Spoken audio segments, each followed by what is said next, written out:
Load. What were we doing last time with goobs?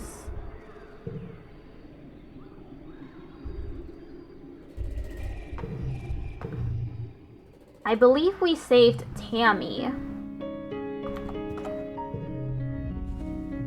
Goobs, Tangent says, approaching with purpose. We need to discuss my brother. Ooh, this? Yes, this, she says impatiently. I need you to figure out where he's been disappearing. Ever since we landed, I barely see him anymore. He doesn't even come home at night sometimes, and She trails off and looks at her feet. Well, I'm not on very good terms with my brother of late, but well, people are becoming worried. You get the feeling Tang is the one who's worried, but she doesn't want to admit it. I'll talk to him. Probably won't tell you, Tangent says angrily. Noon's apple, she swears. He won't even talk to me anymore. She sighs. You may have to follow him. I would, but everyone in lab would know I was gone. No one cares where he goes during the day. That's really sad, Tangent. You just said something incredibly sad about your brother. You tell Dis that his sister Tangent wants to know where he's been disappearing off to. His eyes flip briefly to yours. Then he stares vaguely off towards the engineering wing, where his sister is reading on her HumbleBundle between classes. He doesn't say anything. She's worried about you. She doesn't care about me, he says sullenly. Tangent's just worried she'll get in trouble if I don't come home one day. He scowls and picks at the hem of his sweater. She doesn't care about anything but her schoolwork. Better tell me or else. Dis looks down at a patch of bobble buds sprouting from a crack in the wall. He squirms. I don't have to tell you, he says quietly. Leave me alone.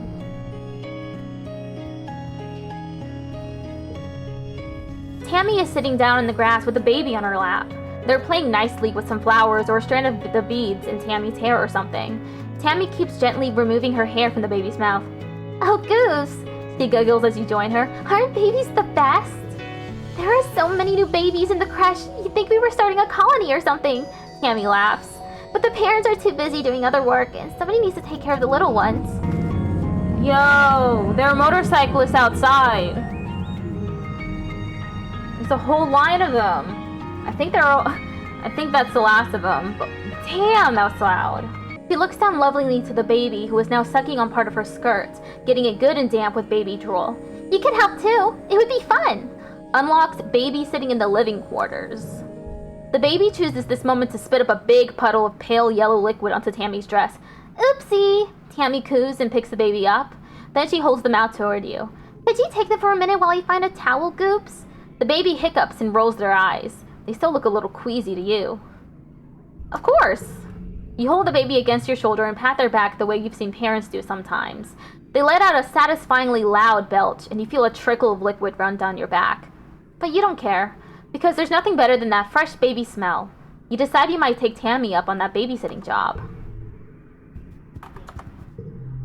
The suns, they're so warm! Cal lifts his face to the sky, his eyes closed.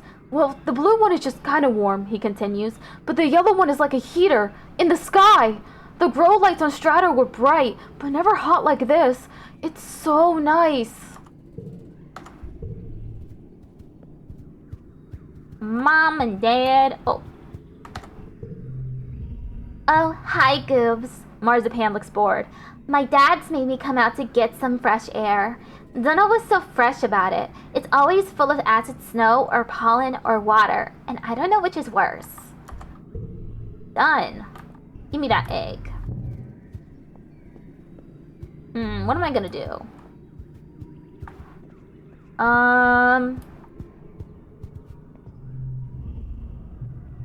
Damn. I need higher bravery. Hang out with Dad. Mom? Can I join expeditions? Okay. I think I just need to run through all of these.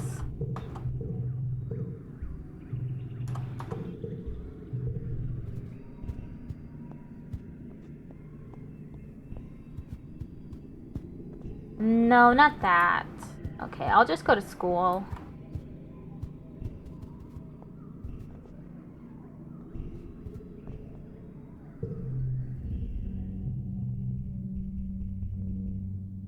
Study life sciences. Life sciences. You and your classmates spent some time studying samples of the seasonal pollen under a microscope. You learned that it's small and weird looking, and looked a little like a fingerprint. Wait, no, that's your fingerprint, and possibly a crumb from lunch. Chief Engineer Instance is, unsurprisingly, not interested in your findings.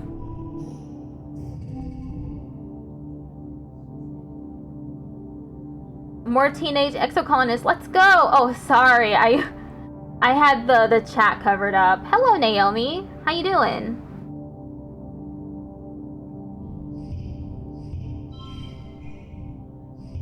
Actually, let's do that.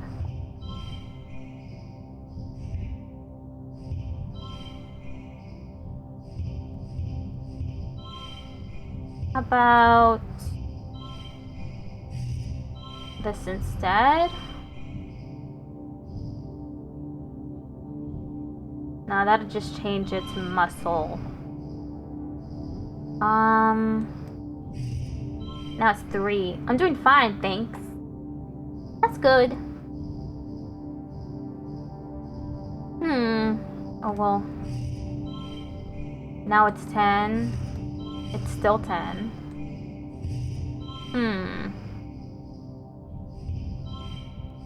Ah! There it goes.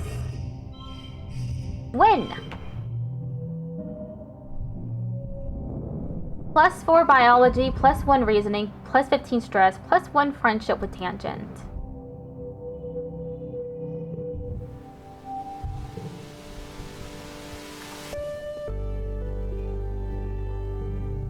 Have you gone outside the colony yet? Hang asks you. I hear all sorts of terrible things. Regardless, we're not allowed to stray from the gates unless we're on expedition. Hang rolls her eyes. Not that it stops my brother.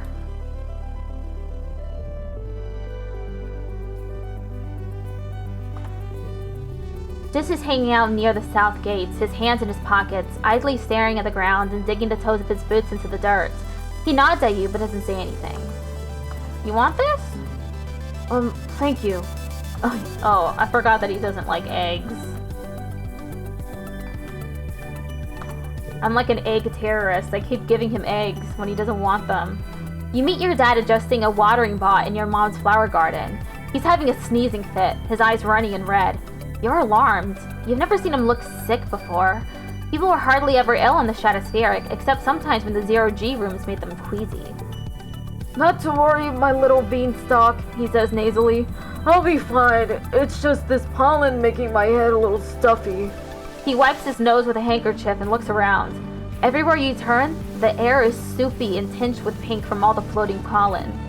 On Earth, your dad tells you, we used to call this hay fever. Even though it had nothing to do with hay, your mom cuts in, carrying a large bouquet of flowers. The native flowers seem to be in full bloom this time of year. She buries her nose deep in them, and they smell fantastic.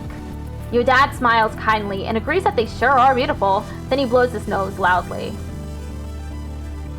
Tell them you're scared of the pollen. Your mom sighs.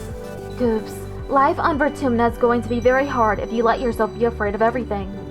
Your dad cuts in. It's okay, kiddo. It's just how plants reproduce. The pollen might make your eyes itch, but you'll be fine. You want to tell them more about the bad feeling you have in your gut when you look at that pink haze, but you can't put it into words.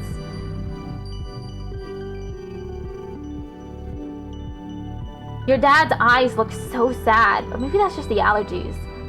Hey Goobs, I know the last few weeks have been very hard for you. This might be a good time to relax and stick around in the quarters wing.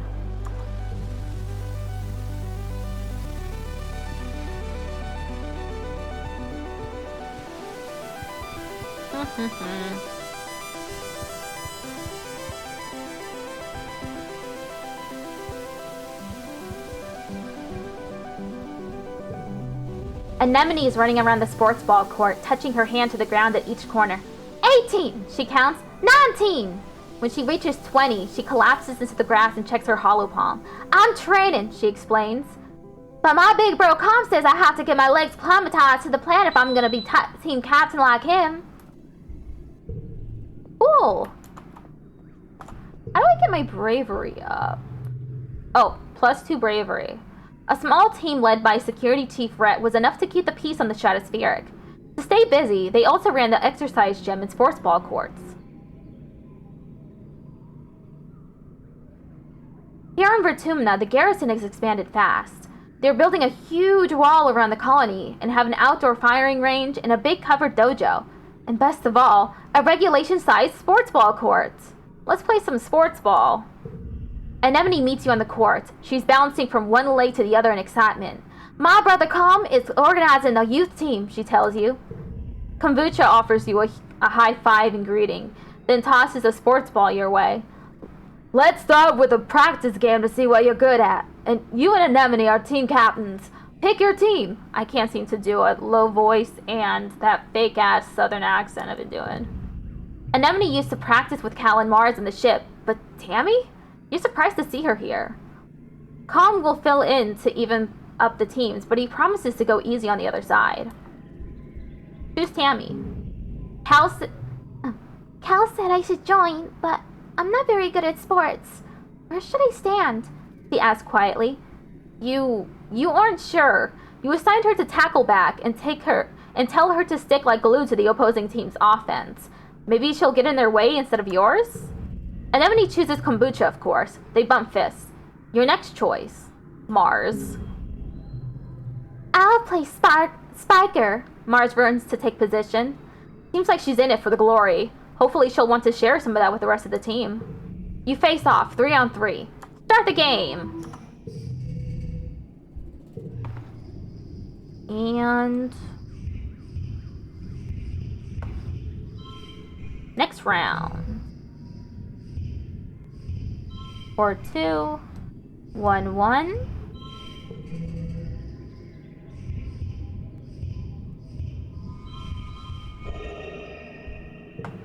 Goal made.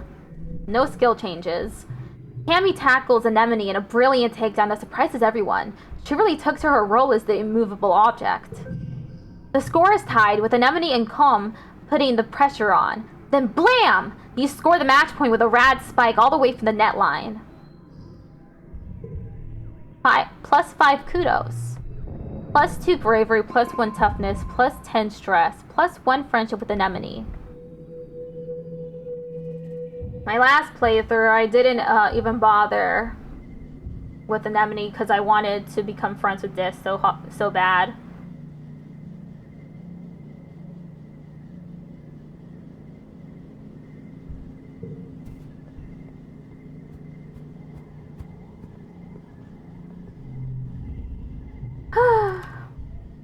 Need bravery 20 or greater. What's my bravery at now? 7. And my toughness is at 3. Okay.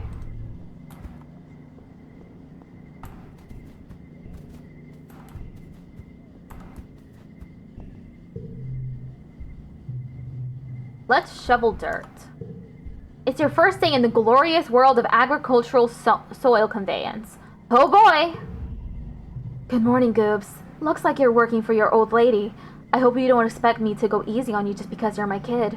She walks you around the geoponics wing and points out where everything is. Your job is to move sod, compost, plants, garden waste, and equipment from one place to another. Get comfortable with this, she says, pushing a squeaky old-fashioned wheelbarrow towards you. Now, any questions before you start moving that dirt? Let's get to work. That's my kid, your mom says, slapping you on the back. You stumble a little. Your arms start to ache after the first half hour of work, but you keep going. By the end of the month, you feel utterly drained and exhausted. And good somehow. You can feel muscles growing already.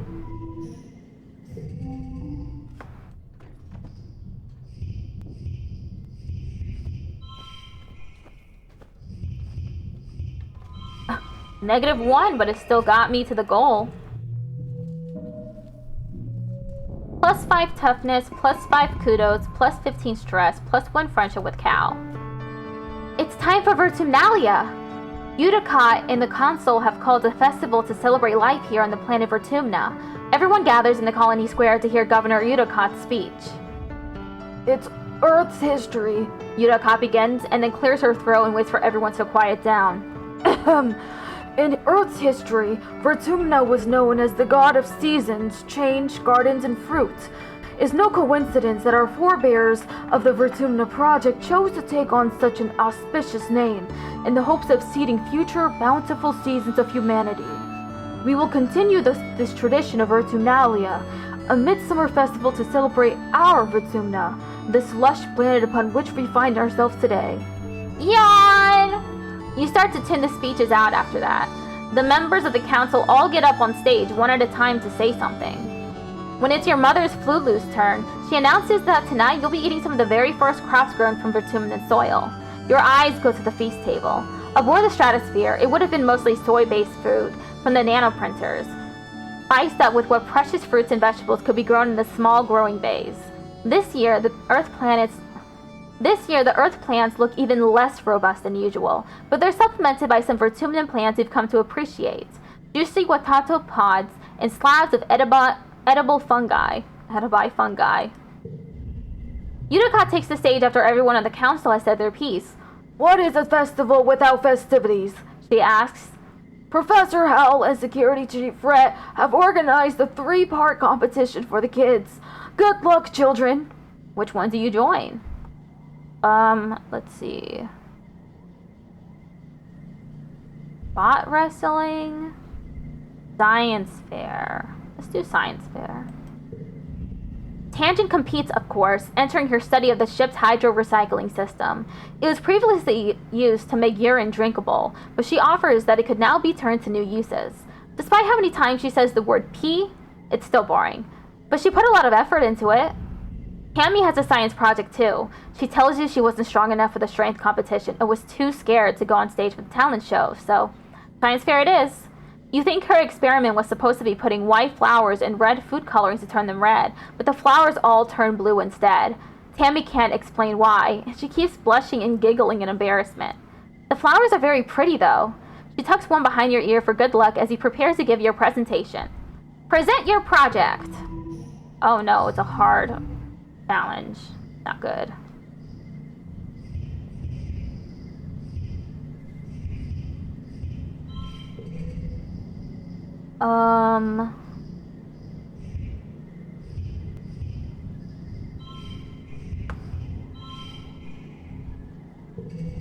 And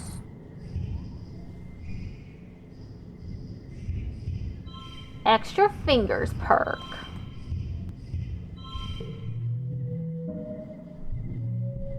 +2 kudos. You worked hard on your project. It's a baking soda and vinegar volcano with a twist. You grind up a native rock as the soda part and use the juice from a native plant for the vinegar part. Your dad helped with the idea. Just a little though. You use it to explain the native acids and bases on Vertumna. They're very strong, so the resulting explosion splatters all over the judges. It's a crowd pleaser, earning you top prize for the science fair. +2 friendship with Tangent, +2 friendship with Tammy. And I got this cool memory. After the festivities are over, everyone takes time off for a much-needed break. During the fierce heat of dust, a few days' rest is exactly what you need. You feel refreshed. Now it is mid-dust.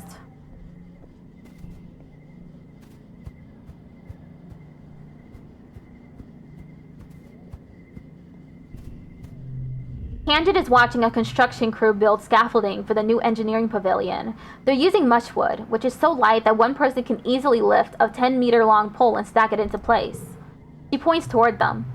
Human beings are so great, don't you think? Before we landed, this was all just dirty jungle. Now it's civilization. I've been learning about adaptability in writing in biology class. The books say it's what sets us apart from the animals. Like, we don't need fur because we can make warm clothes. And if it's too hot, we can make air conditioners instead. Also, we can sweat. The animals have neat adaptations. Tangent rolls her eyes at you.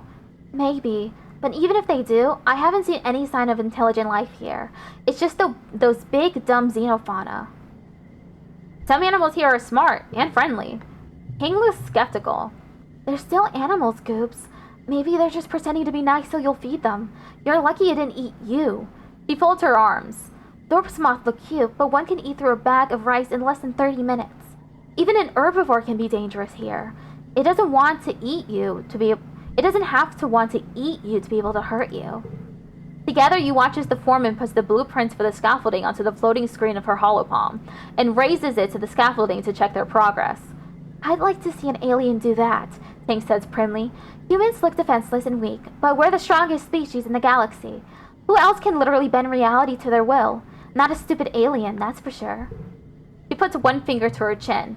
I'm living proof that humanity is greater than our biology, she says. All of us are, really, with our genetic enhancements. We're the next step in humanity's evolution from great ape to galactic superspecies. Okay. I forgot that she's a bit of a eugenicist. Cammy almost doesn't... Oh! Whoa! We reached our followers' goal of 385. Thank you, everyone. Thank you so much for the follow.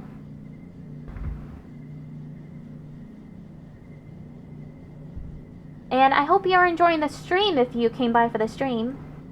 Cammy almost doesn't notice you approach. She's bent over her hollow palm, intently taking notes, until you get close enough that her ears wiggle, and she looks up, surprised. Oh! Hot dog? Faxinatus just redeemed hot dog. Hot dog hat! It's been a while since someone's redeemed the hot dog hat. Hi, cute hot dog. Thank you! It's from the Waterdo Steam Workshop. Someone put it in there a really long time ago. Well, it feels like a really long time ago at this point. But it's got physics, too. It's really cute. Thank you for redeeming. Hello, Goobs. She greets you cheerfully. I'm so sorry. I didn't see you there. You ask her what she's studying. She flushes pink and tugs on her ear. I'm not studying, she says. I'm making a list of my friend's favorite things. She laughs a little, embarrassed. And, well, you're my friend, Goobs, so what's your favorite color? I hate all colors equally. More options? Beck. If I pick pink, then it's gonna be like a romantic arc with her, and I'd rather pick black. She notes your answer, then asks what your favorite dessert is.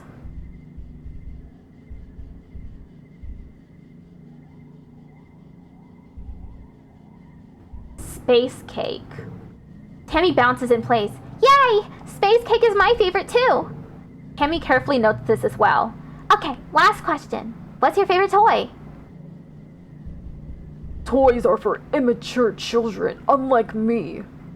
I am a big, beefy adult, and I have no use for things such as toys. Stuffed animals. Okay, now I know what to get you for your birthday. Ask her what her favorite things are. She presses her index fingers together shyly. She's doing the anime thing. I like the color yellow, and my dolls, and my favorite sweet is cake. Wow. I'm glad I didn't pick pink. Or yellow. Okay, who do I talk to next? I think it's time for playing some sports ball.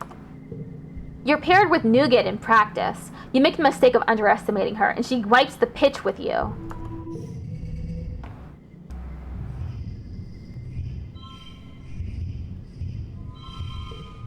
And we won!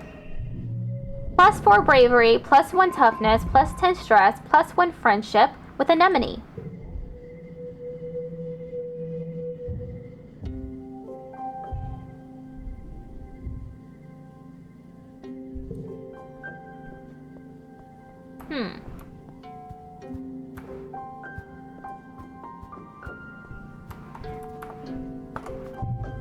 I picked up a log. Let's shovel some dirt. You spend a bunch of time making rice paddies, but they become fetid swamps when all the rice dies. It's a huge disappointment to your mom, who was sure that rice would be perfect for the warm, wet environment here. Even the hardiest strains, spliced with DNA from acidic-tolerant blueberries, fail here.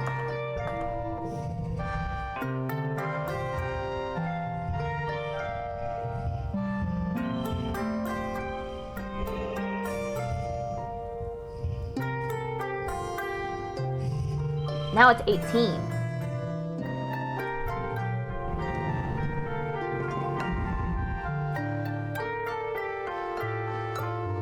Plus 5 toughness, plus 19 kudos, plus 15 stress, plus 1 friendship with Cal.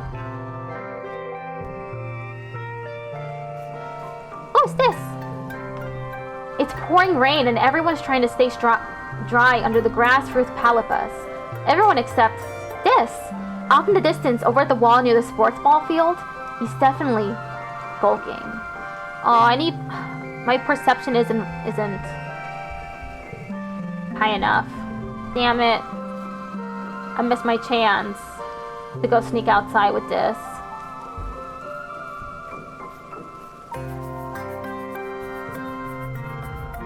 A low throbbing noise comes from the engine room, which provides power to the colony.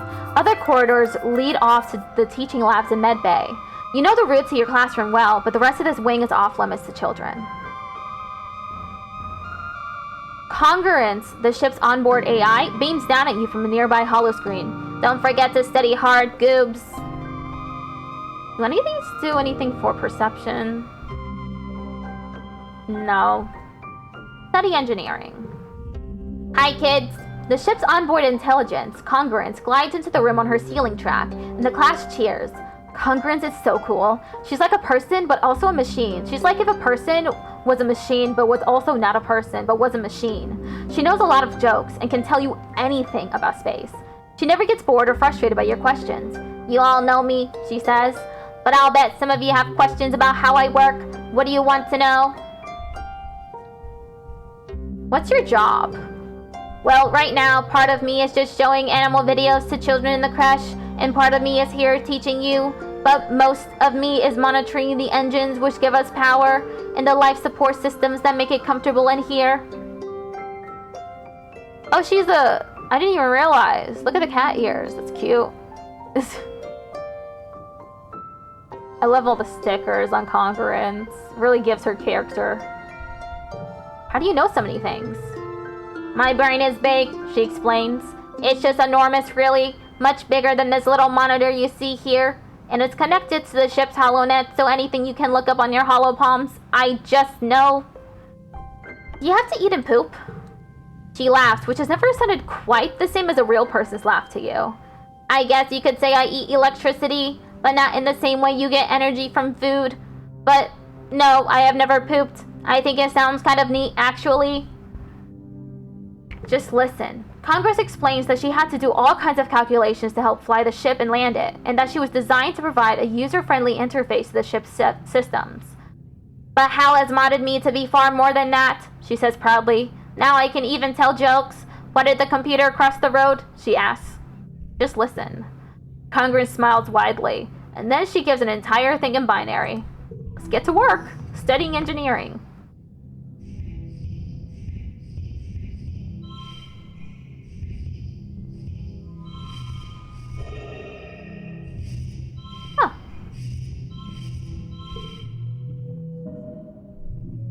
Plus 3 engineering, plus 2 reasoning, plus 15 stress, plus 4 kudos, plus 1 friendship with tangent.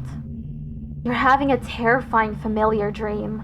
A monster crashing through the walls, unfathomably large, every part of it wriggling and moving and searching for something. It tramples through the colony as you watch helplessly.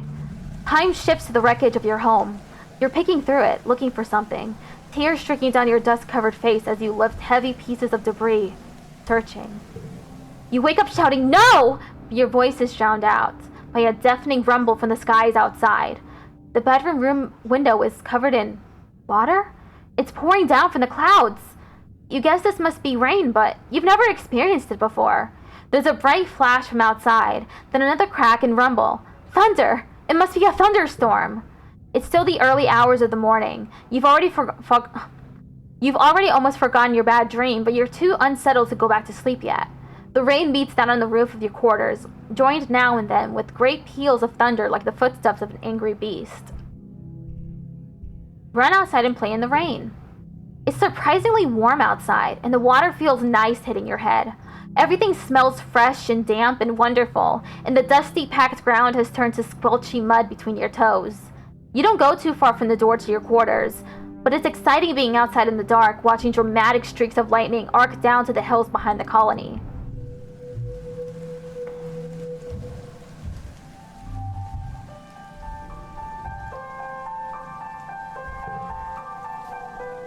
What is it, Tammy?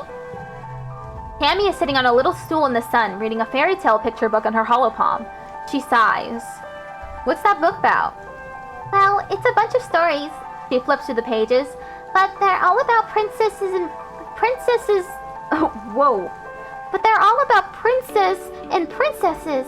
And look, the princess already... I can't seem to say this sentence. I keep getting tripped up on the word princess. And look, the princes are always the taller ones. I'm so big. I'm even taller than Cal is. How can he be my prince if I'm bigger than him? It's true. Tammy is the tallest kid you know. Taller than the boys, even Cal, who is a year older. You know she and Cal are close friends, but you never thought of him as her prince before. Being tall is awesome. You list up all the things you can think of. You can reach high things and hit rad spikes and sports ball, and you can see over other people's heads in a crowd. Plus, you tell her, tall people give the most amazing hugs.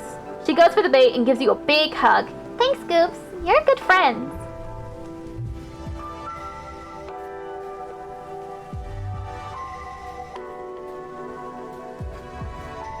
It's dead.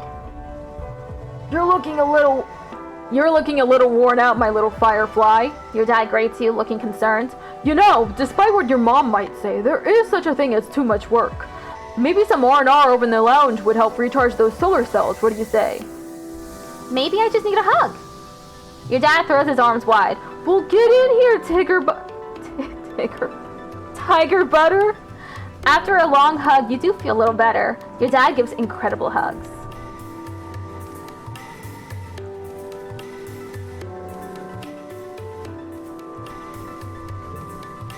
Gotta go take a break.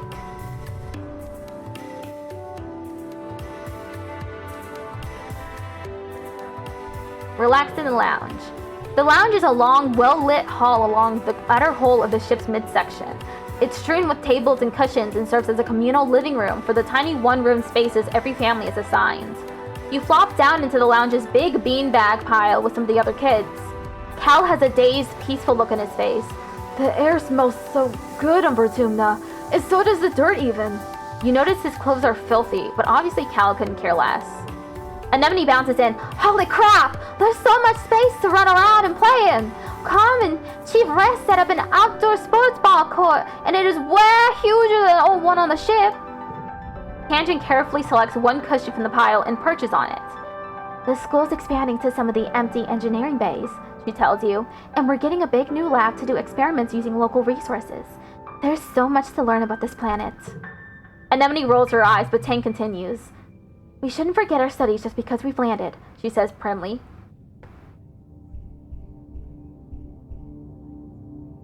Ad starts in 1 minute. Tang's right, school is important. Tammy nods in agreement. It's scary out there, she mumbles. I'm going to stay close to our quarters for now. You've had less of the deja vu dreams come to life feeling this week, and you're starting to think you'd even imagined it. But suddenly you get a prickling sensation in the back of your neck and remember that Mars is about to enter the lounge and tell everyone to look outside. You stare at the door. Mars walks through it as if on cue. OMG, everybody look outside. They're hoisting a flag over command, she says, clapping her hands excitedly. You know what that means, right? She stands tall with her hands on her hips. Vertumna is officially humanity's first exocolony, ever! You look out at the flag, feeling dizzy, and silently mouth the words along to what she says next. You remember this moment so well. This is history, kids, she exclaims, wrapping Anemone and Tangent under each arm. And we were there.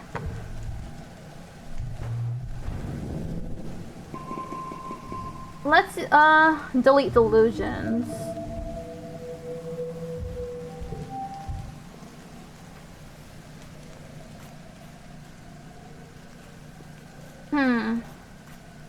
Toughness is at 13. My perception is still really, really bad, though.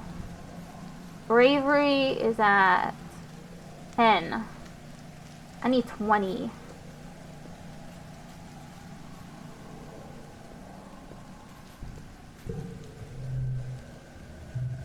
Let's play some sports ball. Mars may not be as skilled a sports ball player as Anemone, but she plays hard. She orders people around like a team captain, but she isn't so great at passing the ball. She'd rather be the star. Her favorite thing is to spike the ball right into the opposing net stout's body. It's not a legal move, but she's done it so many times that the opposition now stands further back when Mars has the ball, which is exactly what she wants. Did you see that? Anemone complains to you during a break. Mars wouldn't pass the ball to either of us for 10 whole minutes. Somebody has to do something. Anemone looks at you questioningly. Just let Mars be Mars. Let's just not pass her the ball. For the rest of the game, you and Anemone pass to each other and ignore Mars. She notices, but just assumes you want to be the star too and doesn't give you any hassle. The thing you've learned with Mars is that she loves to be the best, but she doesn't have the kind of ego that makes her mean about it. It doesn't really solve the problem, but it's kind of fun anyway. Get to work.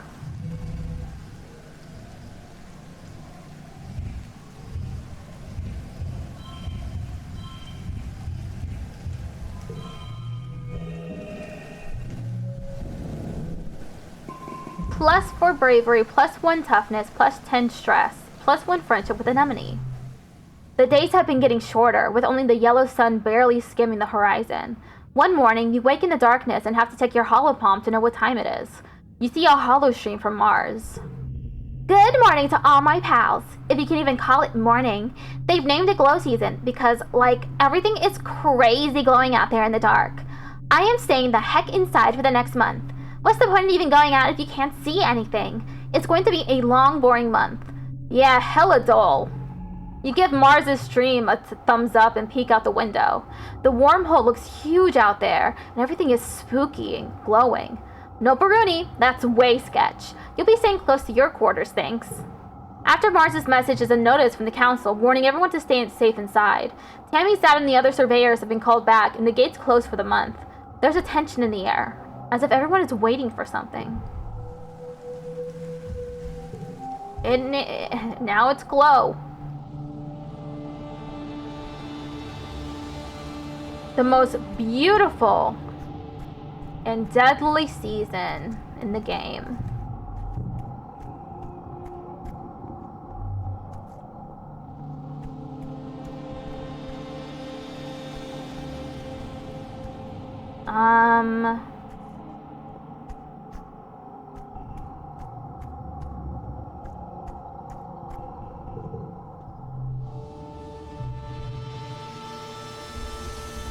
Nah, let's leave.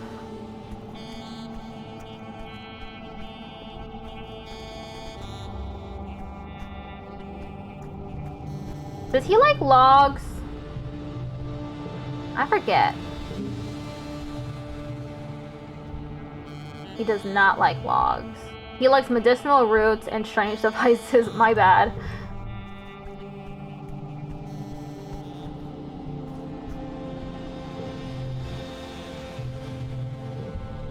Nah, okay, let's study.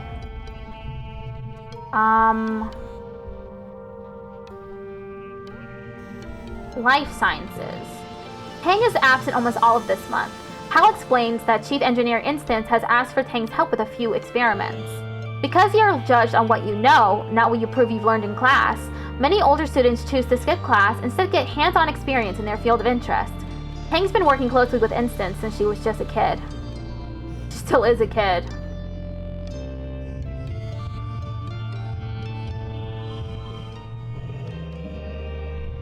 +4 biology, +1 reasoning, +15 stress, +2 kudos, +1 friendship with Tangent. The endless dark of glow season must be getting to you. All week you've been having nightmares. Something is coming, something bad is about to happen. A dreadful mantra repeats in your head. You're hardly even surprised when the emergency sirens start up. You peek out of the gates. Yes, they should be closed, but they're open, just as you dreamed or remembered, but the details are foggy. There were monsters. The closest assembly point is the children's crash. From the opposite direction, you hear shouting and loud popping noises. Gunfire! Is the colony under attack? I forget what I'm supposed to be doing here.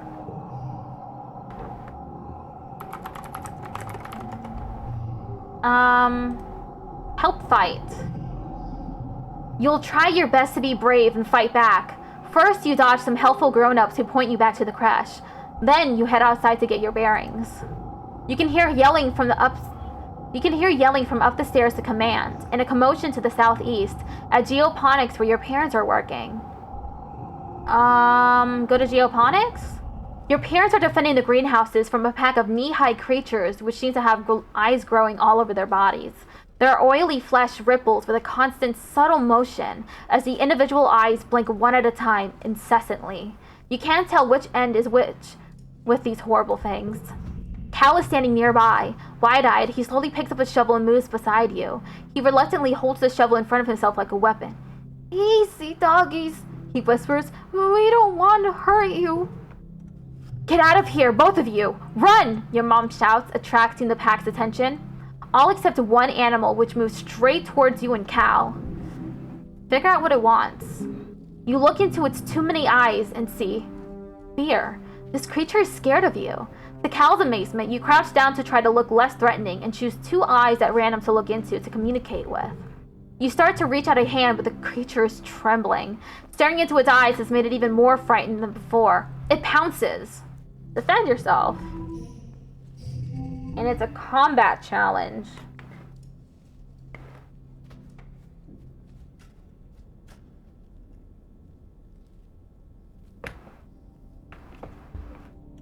Okay.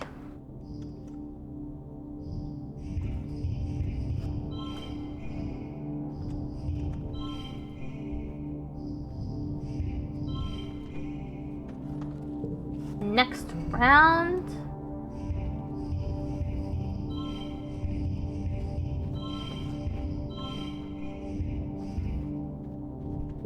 Okay, this is the last one.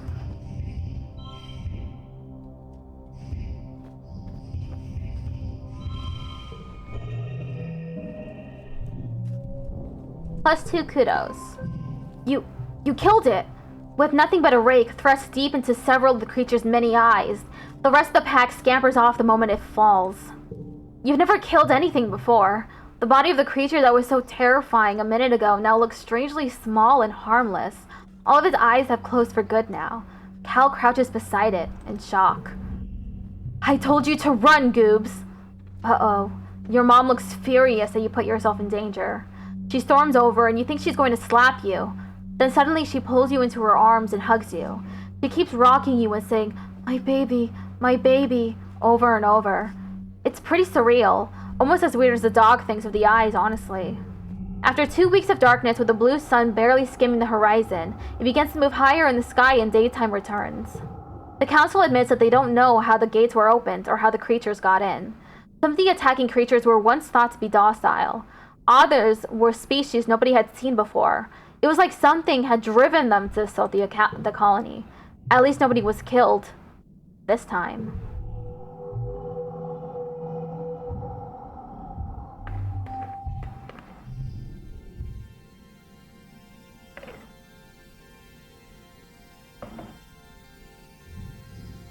Okay, we are now 11 years old.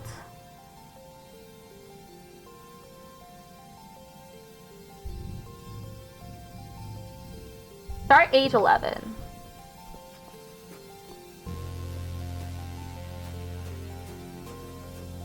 What is it, Tammy? Tammy is crying and trying to hide it, wiping her eyes and blowing snot into her sleeve. What's the matter? She hiccups. I watched that scary movie last night in the lounge. You remember it. Mothra vs. Godzilla, the 2085 remake version. 2085 remake? That's baloney. Absolutely absurd. I hope that they wouldn't be making remakes in 2085 like that. Well, I had a bad dream when the monsters were knocking at my bedroom window. They were trying to get in. Now I can't stop thinking about it. I miss being in space. It was so much safer there. The soldiers will keep us safe. I hope so, she sniffs. But I could hear the monsters at night sometimes. Real ones out in the jungle. I could hear them trying to get in. They're scary. You both look towards the wall. She does have those big ears. Maybe she really can hear creatures gathering in the jungle, scratching at the walls, looking for weak points. The thought gives you shivers. That's not a pleasant thought. Absolutely not.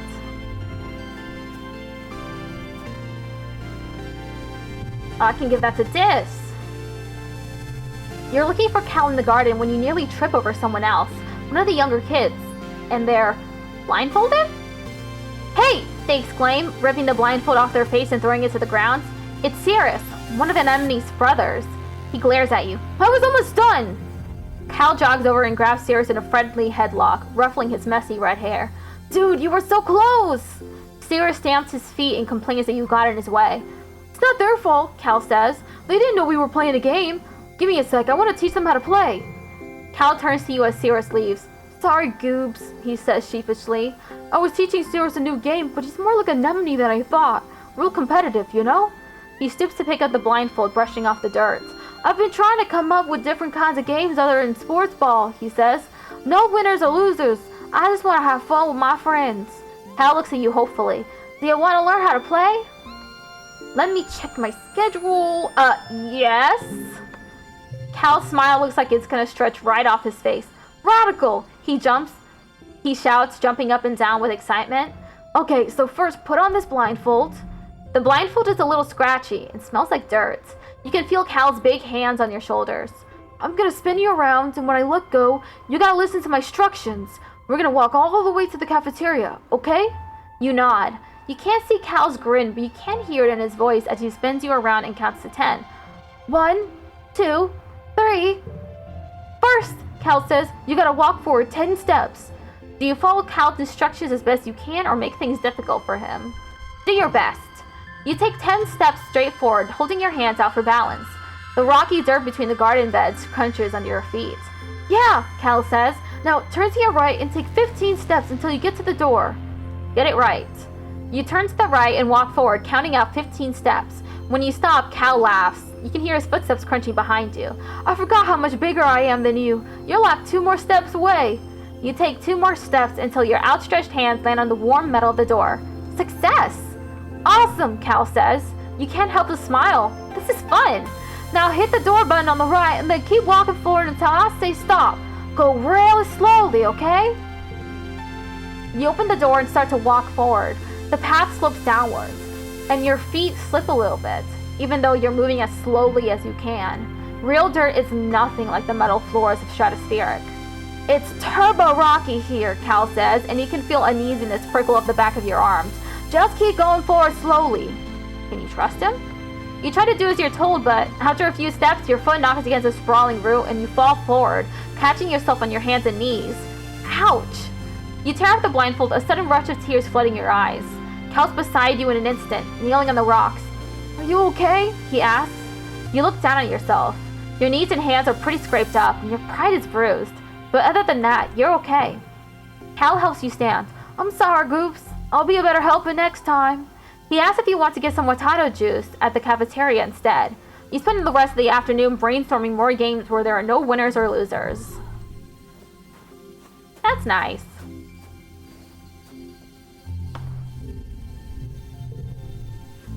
Okay, now I can give him.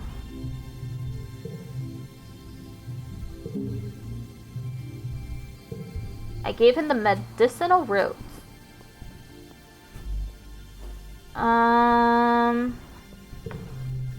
Let me check to see. What is Anemone like? She likes red Xeno eggs. She also likes medicinal fruits. God damn. Mars likes yellow flowers.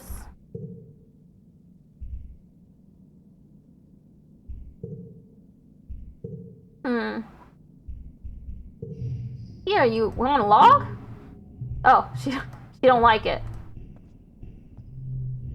So then I trapped it in my room, Anemone says, telling you all about the bug she saw in her quarters. Its wings were as big as my hand, and it had feelers like, whoa! It was bouncing all over the place, like boing, boing, boing. She gestures excitedly, swinging her arms over her head. The bugs here are so big, and they're everywhere. I was gonna give it to Tang, she says. She loves gross bug stuff, but she said I should just let it go because if it stung me, I might get weird mutant powers. I mean, other than the one I already have. And I wanted to see if I got more weird mutant powers. So I started jumping around off higher and higher things until I was jumping off the back of the ship. And I got in so much trouble, but it wasn't even that high. She stops in her tracks. Hold on, she says, stooping to rub irritably at her knees for probably the 100th time in the past 5 minutes. I'm gonna die! I busted up my knees and it's so itchy when my scales grow in. Annie, don't pick at it. Chief Steward Antecedent's voice rings out across the garrison yard, pleasant but firm. It instantly transports you back to being in the ship crash, tugging on her skirts and calling her auntie. Anemone jumps and stands up straight, her hands flying to her sides. But Mom! Anemone whines, digging her fingers into her knees as Auntie Sedent approaches you both. It's so scratch-tastically itchy! I know, lovely. Auntie Sedent soothes her, patting down her riotous red hair. But the more you pick at it, the thicker your scales are gonna grow in. Anemone tucks her hands on her armpits to keep from scratching. What if I want to have cool scales? She pouts. Auntie Sedent smiles indulgently. At the rate you're going, I'm sure you'll be covered in them before you know it. No need to rush. Anemone's skin is dotted with patches of protective blue-green scales that grow in whenever she gets a cut or scrape.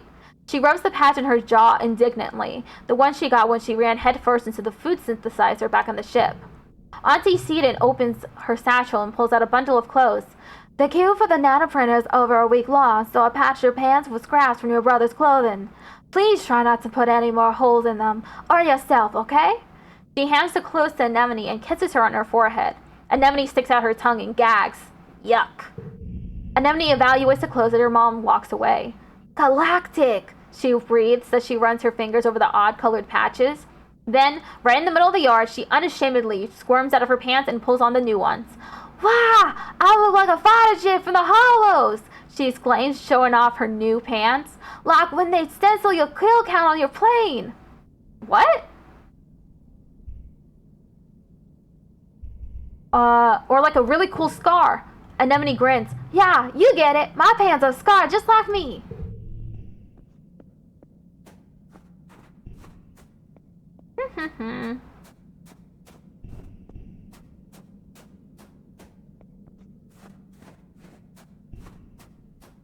Man, I can't wait to unlock the outside so that I can get my perception up.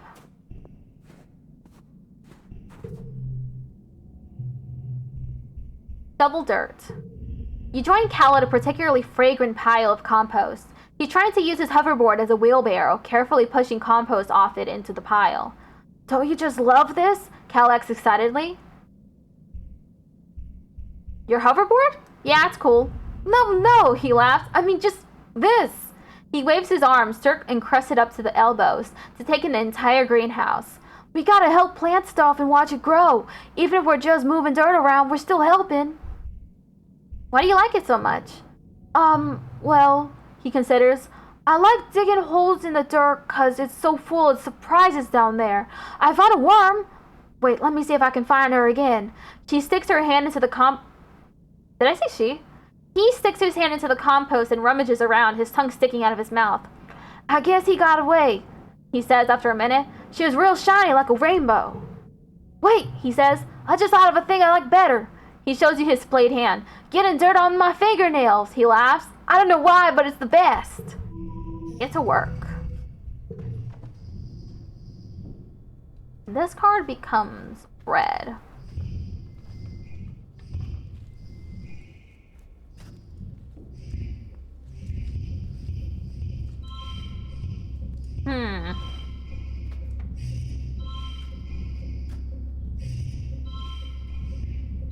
Oh, because it said the neighbors. One.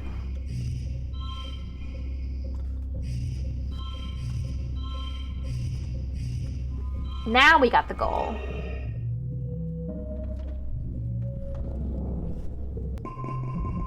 So much has happened in the last month since the monster attack during Glow. The idea of this planet as a peaceful utopia has been shattered. The security squads are training new members and keeping close watch on the gates now. They're reinforcing the walls and even installing a few robotic turrets. In class, you have drills on what to do if the colony is attacked again. In all the excitement, you forgot today was your birthday. Your parents haven't forgotten. They wake you up early with enthusiastic shouts of surprise! A Vertumnan year is only a little longer than a year on Earth, so you've taken up his calendar for birthdays. Yours is in the second month of quiet. Spark snow drifts slowly past your porthole window as you snuggle with your dad. Your mom climbs up too and sits on the edge of the bed. Your dad pulls a bowl of fruit from behind his back with a flourish, like a magic trick. At least, you think it's fruit. What are those? Bobber fruit, your dad grins. The foragers have been picking these just outside the walls. They might look funny, but they're tasty. Try one. You take a cautious bite. The pulp is soft and tastes a bit like lemon, only more blue. I bet you can't wait to join the surveyors out there, your dad says wistfully. Who knows what else you'll find? Goobs is not allowed outside the gates, your mom interrupts, her voice sharp. It's too dangerous for kids. Well, I know, but eventually, your dad says, but your mom cuts him off again. But not now, your mom replies. Not since the attack. Not with everything we know is out there now. I saw the Glow attack coming. Your mom holds her head. This again, she groans. Goobs, you're too old for this. You can't live in your weird fantasy world making up stories to get attention. I don't think they're making it up, your dad says gently. Goobs has been through a lot. Dr. Instant says it's normal.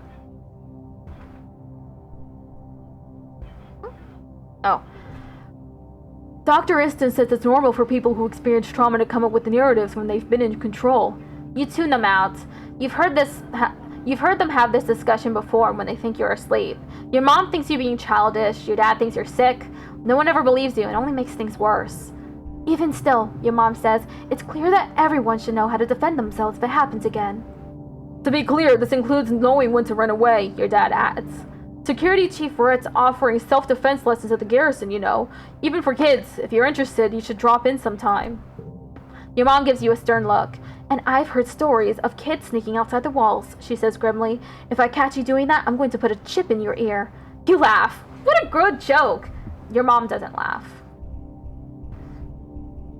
I'll do what I want. Your argument does not win you any favors with your mother.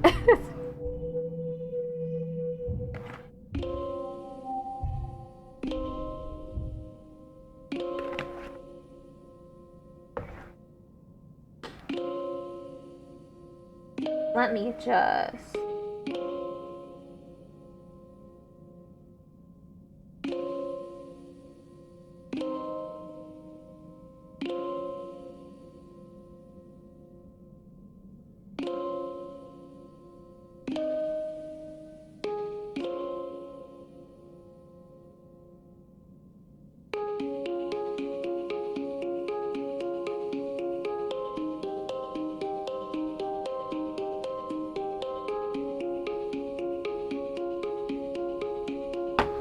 Okay. Just posting on Blue Sky because I never told anyone that I was that I switched games.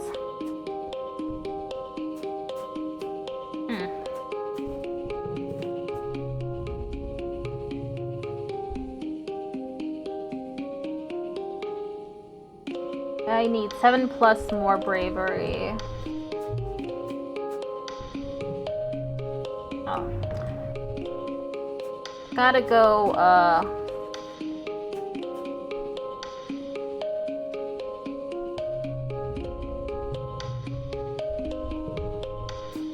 there's nowhere else for me to hang out? Not yet, I guess.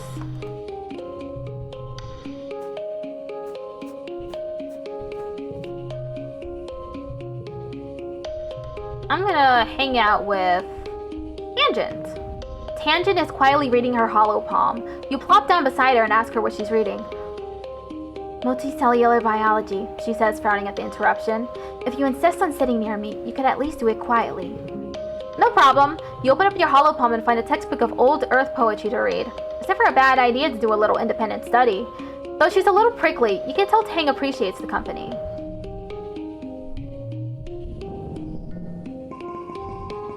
I'll keep the 2. If it was a 0, I would immediately forget it.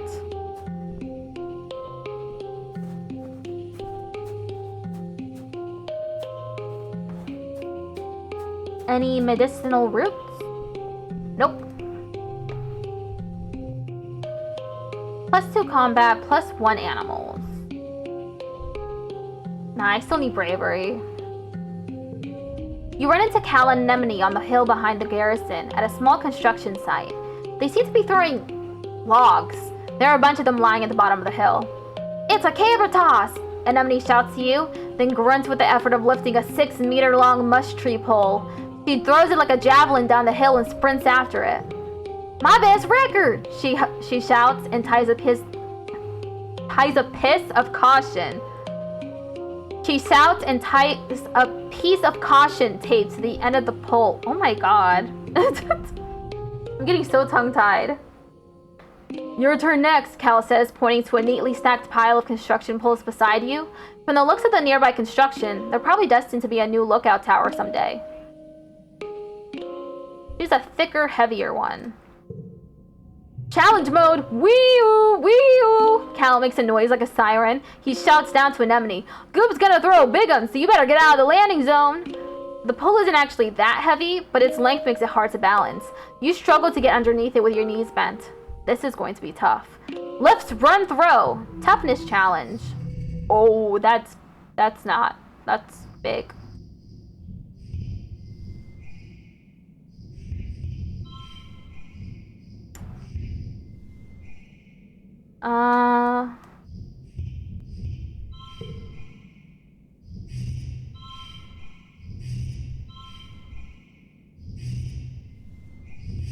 Okay, now it's 12.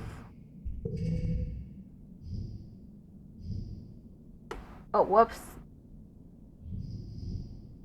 I was holding down a key by accident.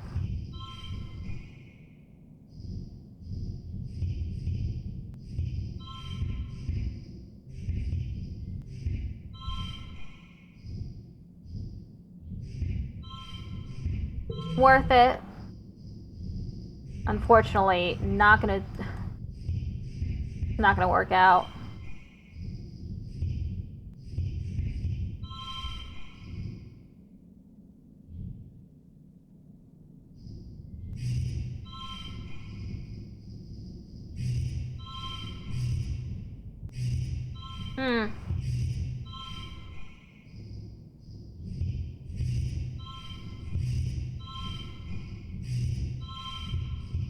Damn.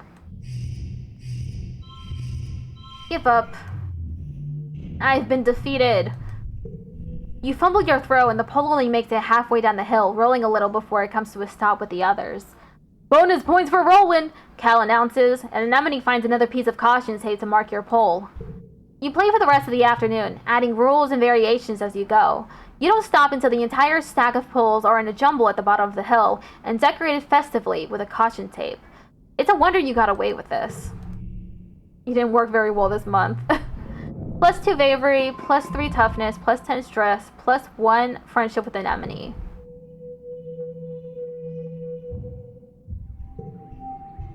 I should probably include a timer. Let's see. Just for me. An hour and 28 minutes left.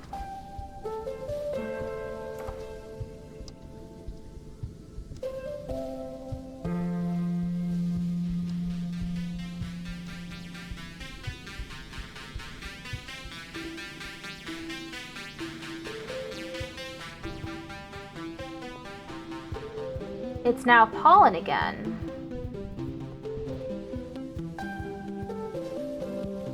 Oh, a log.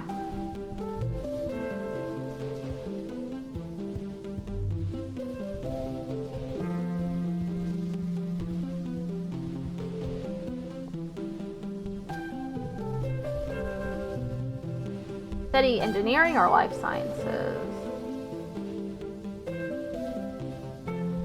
Nah, my bravery is almost where I need it to be. Play sports ball. When there's no sports ball game on, the security teams who train nearby use the field to practice with long-range rifles. As you show up to sports ball practice, Comb is helping take down the net. Sorry, kiddos, he says. Red wants us practicing with the big guns today. We can't have you run around the place.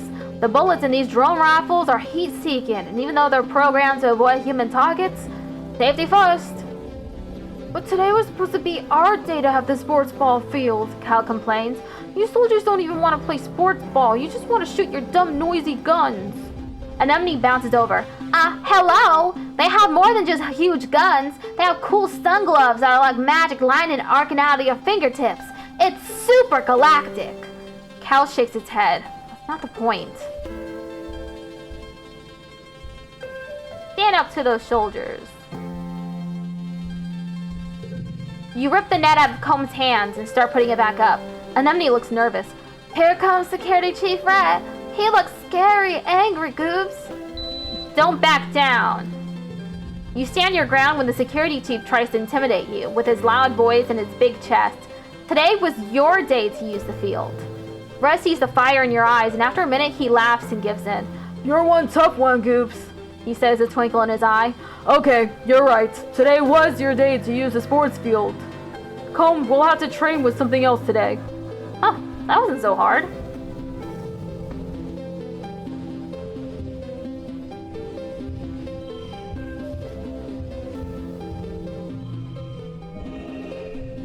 +4 bravery, +1 toughness, +10 stress, +2 kudos, and +1 friendship with Anemone.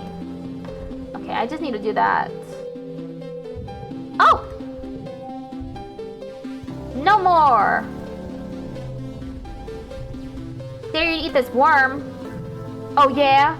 Discounters? Well, I double dare you to eat a worm. You can't just turn down a double dare. You're no meek little hop-eye. Slimy, unsatisfying, very, very gross. Dis eats his like a noodle, slurping it up and wrinkling his nose as it wriggles in his mouth. Yuck, he says, swallowing it whole, then shows you his empty mouth. You should have known better than to dare a person who fears nothing.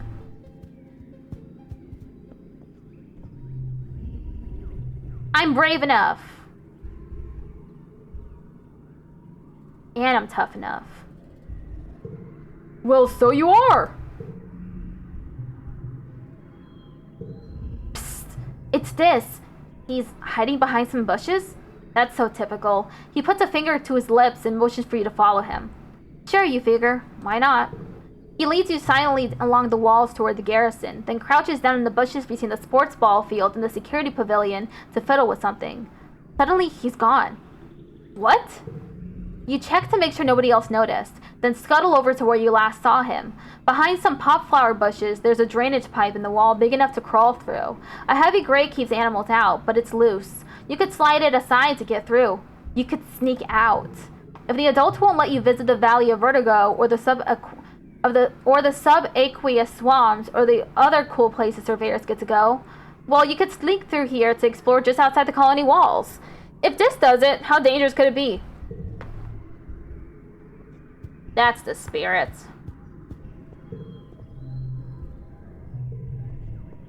It's this way.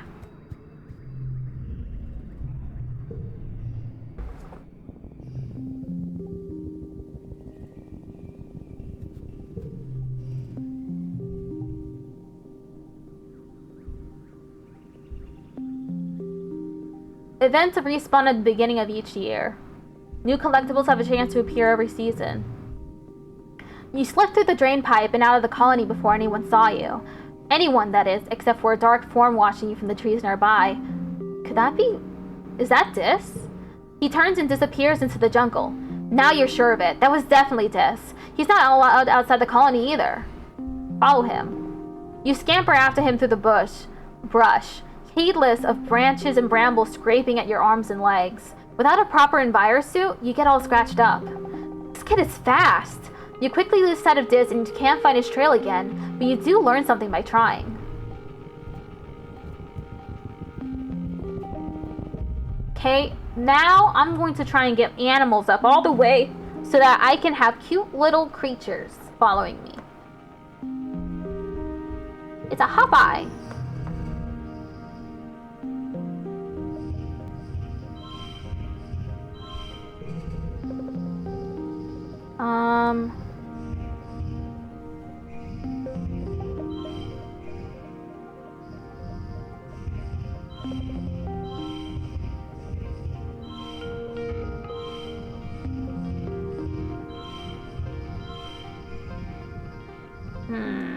I do this. Nope. Okay.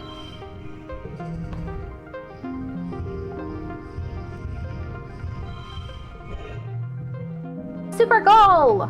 +2 animals, +2 kudos.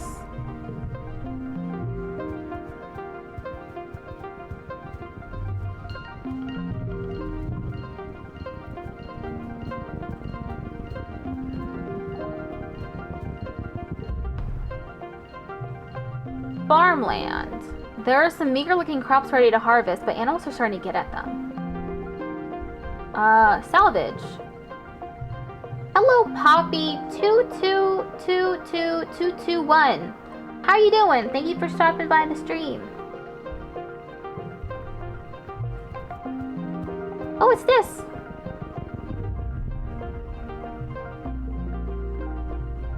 Hi, Dis. Your sister's worried about you.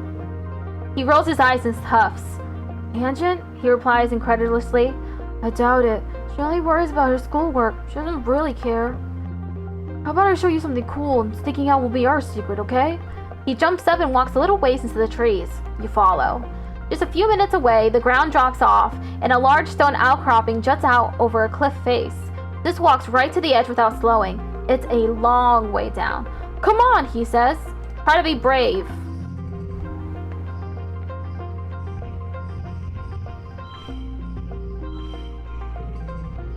+2.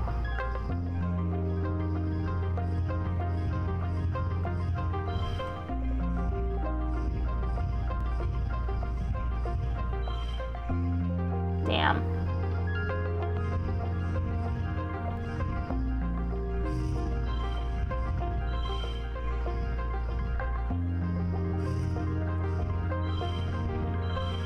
Okay, I only need 6.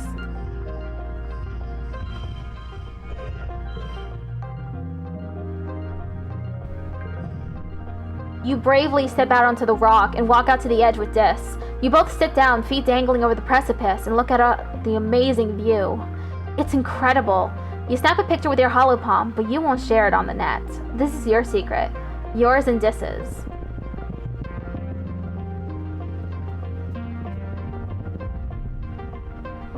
Be as quiet as possible. Perception challenge.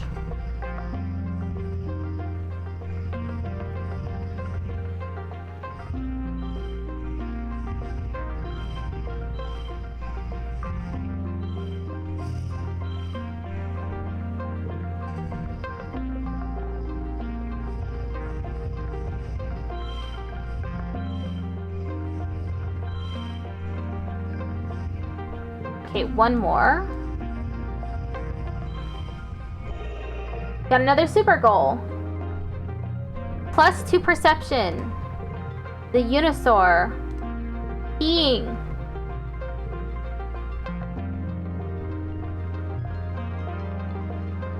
Oh.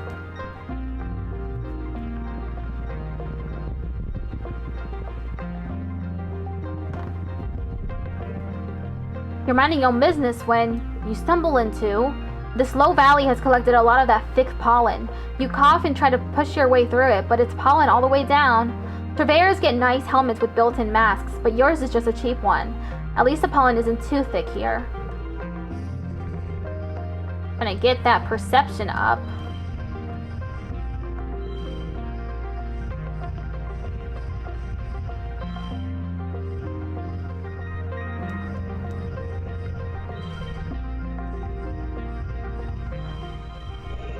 Super goal.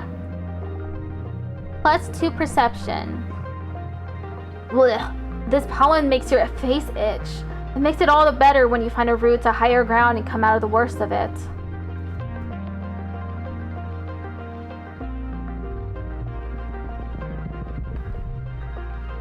Give them a friendly pat, the mush trees. You like the mush trees.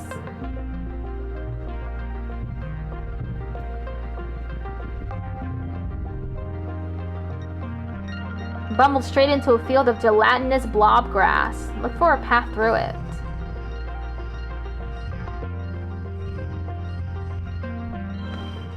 Oh, hello, Kimia. How you doing? Thanks for stopping by.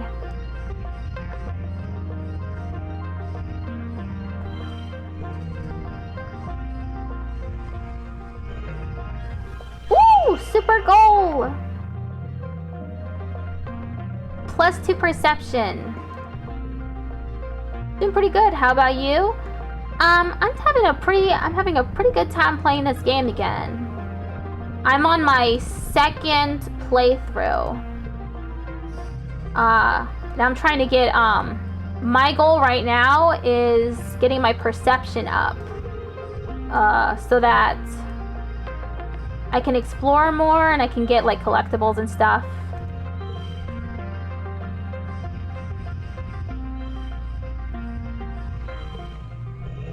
And I'm also hoping to get my animals up so that I can have little creatures follow me around.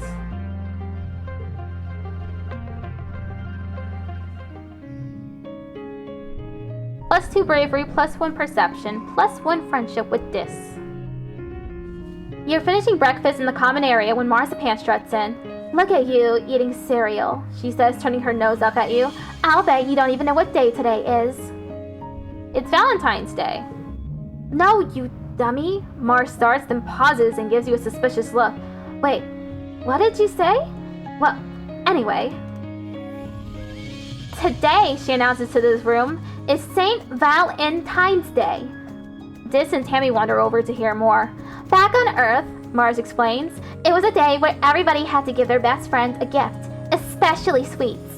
And then you put the sweets under your pillow and it makes you dream about who you're going to marry. And there are decorations of hearts and arrows and pigs. Tammy cocks her head. Why pigs? Before Mars can answer, Dis snorts. This is dumb. Marzipan just made it up to get free candy. He rolls his eyes and walks away. As he leaves, Mars shouts at his back. Well, nobody was going to pick you anyway. You stink. Valentine's Day sounds like fun. Tammy nods enthusiastically, her hair bobs jangling. I'm gonna tell all the other kids about it, Mars says. So you go around and find your best friend and give them a gift. She points her finger at you. Make sure you do it by the end of the day or it doesn't count. And if too many people want to be my best friends, she adds, I'll hold tryouts for the position. It's only fair. She tosses her hair over her shoulder and laughs. Decisions.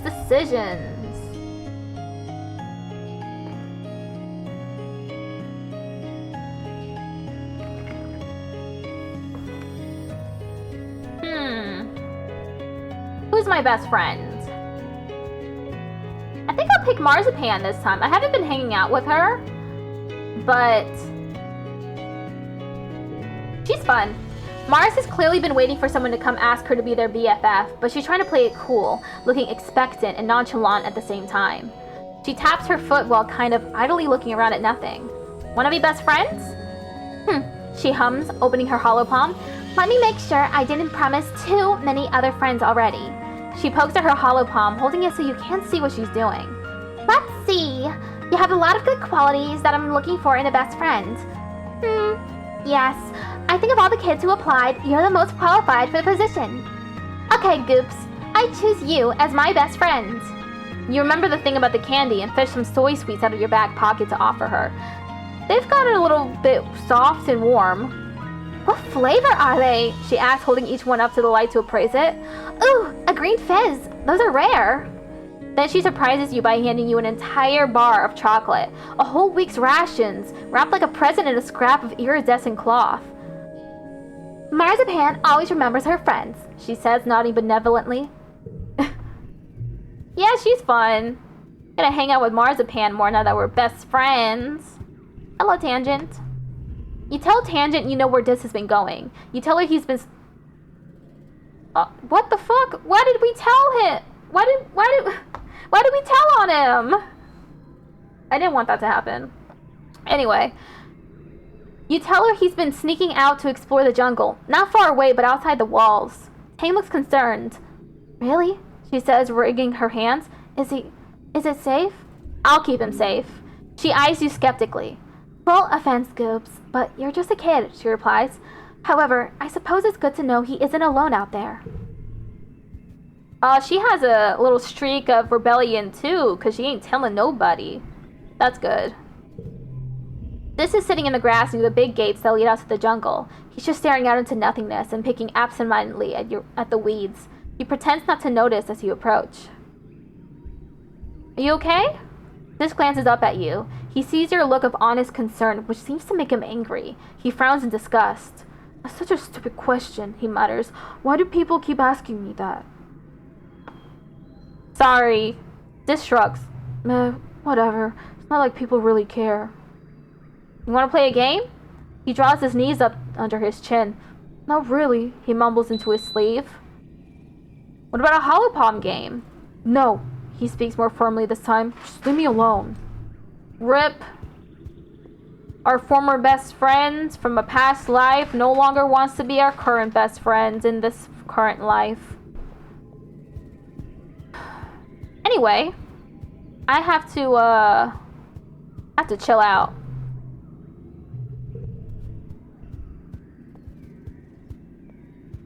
Nice chill out over here. Nope.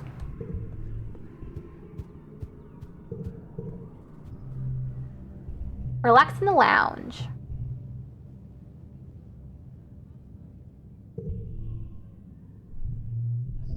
Yeah, let's get rid of this one.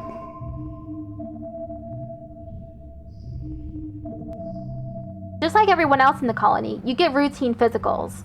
Not only are you a growing teen, but it's important to monitor how the Vertumnan environment affects human physiology.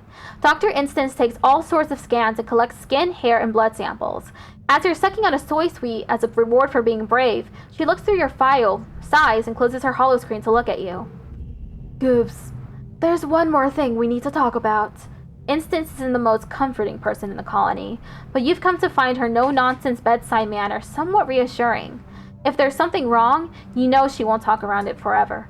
I've heard reports that you've been experiencing delusional thoughts, she says carefully, believing that you've seen or done things in a past life or that you can foretell the future. Your parents enter the med bay looking concerned. I'm sorry to spring this on you, Pumpkin, your dad says, but we're all worried about you. It's okay to play make-believe, but if you really believe what you're saying, there might be something wrong. You might be sick. Really, really sick. He walks over and puts his hand on your shoulder. I just worry you could put yourself in danger believing something that's not real. There may be a simple explanation for why you're experiencing these delusions, Instance says. Schizophrenia, early onset Alzheimer's disease, obsessive compulsive what?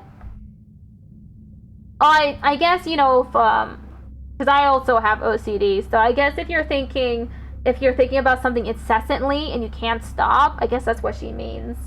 For a second I was like, what the fuck do you mean by OCD?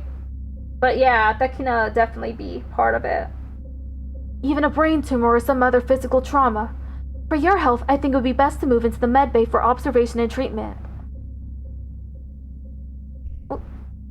You really believed me? I was kidding. Haha, guys, I was just kidding. JK. Instance and your parents look at you for a long time.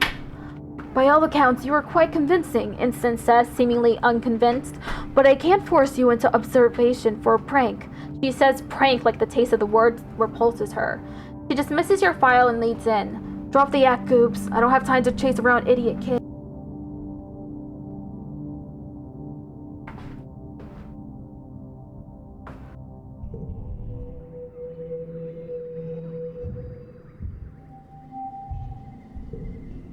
I'm sorry, I got food that I'm gonna eat in a little bit. Popeyes. They keep running these specials for Popeyes, so it's like you're stealing from them half the time.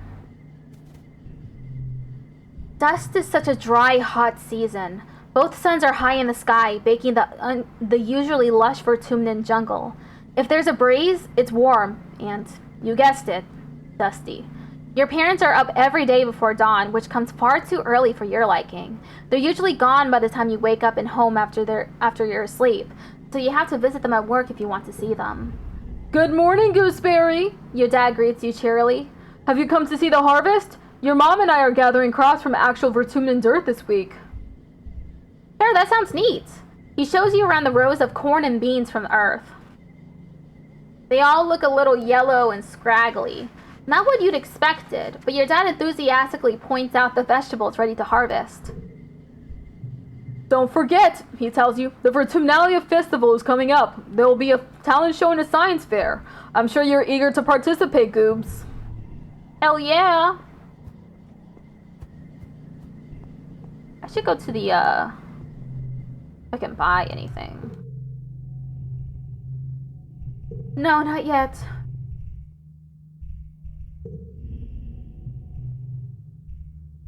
I can carry a lot? Okay, I unlocked deliver.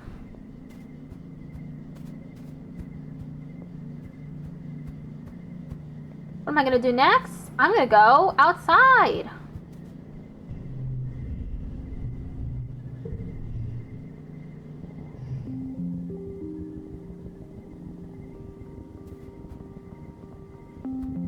I'll go to the right this time.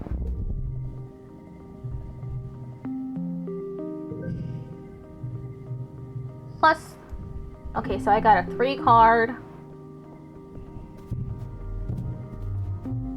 I got a log. Keep exploring.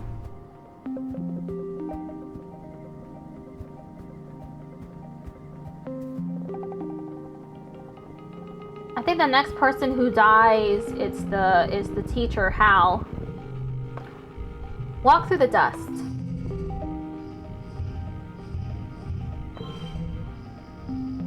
Four, 2, 0, 2, 1.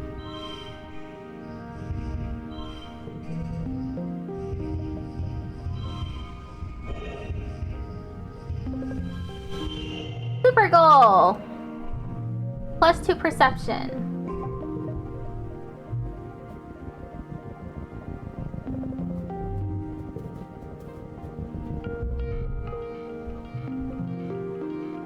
Oh, it's, what's their name again? Look for clues. You bushwhack down into a valley and up the other path to where you thought you saw them standing. No signs of a camp, or anything obvious like a drop pack. No note saying, "I'm watching you, signed mysterious figure." Spooky. It's the alien! I forgot his name.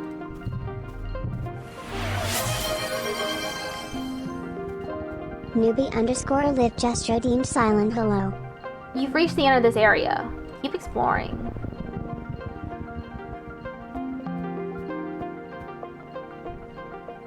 Incoming ad break. In 1 minute.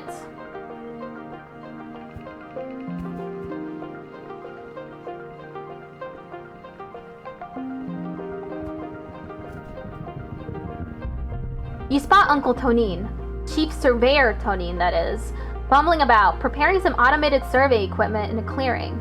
He's very cautious, jumpy even, but he's making a lot of noise. Every few minutes he'll pause to listen and check his surroundings, then go back to banging away. He shouldn't be hard to avoid if you don't want to get caught sneaking out. Sneak past him.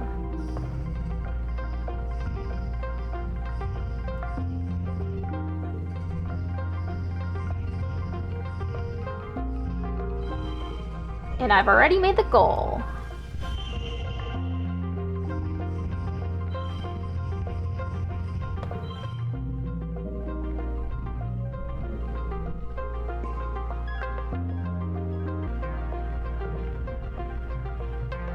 Okay. You sneak past Chief Surveyor Tonin easily, walking while he makes noise and ducking down when he stops to check his surroundings.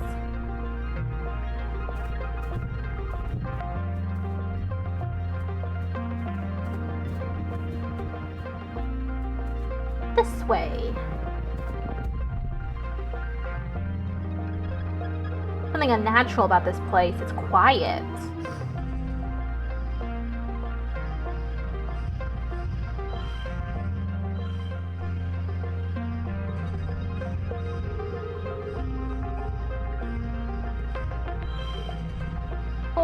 Four, 1, 1.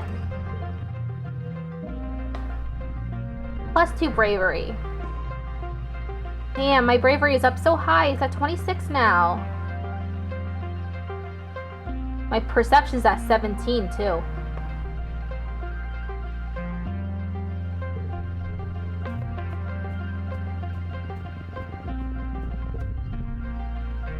Hike up to the steep hill.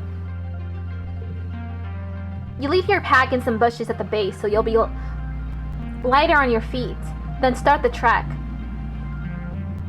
It's tiring and even steeper than it looked from the bottom, but some broad mushroom-capped trees provide shade. The view from the top is spectacular. You can see all the way to the colony walls in one direction and down to a little sawmill in the other. Then you spot it, the rock, the most perfect boulder you've ever seen, teetering right on the edge of the slope you just climbed up. It's almost as tall as you are and must weigh at least 2,000 kilos. But it's practically teetering there. You think with enough muscle you could push it over. Push the rock down the hill. There comes a time in every childhood that one must take life by the horns and just push the rock. You shove it with all your might, digging your toes into the hard ground and leaning in. The rock starts to slide, and suddenly it's off with a satisfying lurch, catapulting down the hill, rolling faster and faster, crashing through bushes and... Oh damn, your pack! The rock just rolled right over it! You make your way back down the hill to retrieve your bag, now completely destroyed along with all its contents. Ah, shoot! You're going to have a hard time explaining this one to your parents, and you're going to need a new pack. Damn.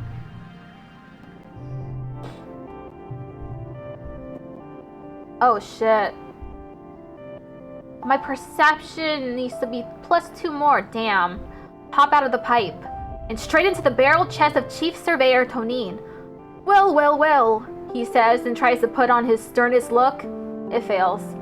We've been wondering where you disappeared to, Goobs. I sent Utopia out with some survey drones to look for you hours ago. You're lucky your parents have been too busy to notice yet. I should probably tell them. You start to sweat. But maybe you've already learned your lesson, he chuckles. His big hand claps you on the shoulder. No more playing outside the gates, okay? No! I'm reloading.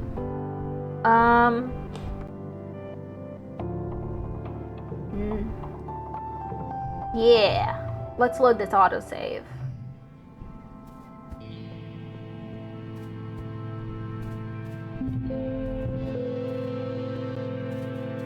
Hey, talk to Daddy-o.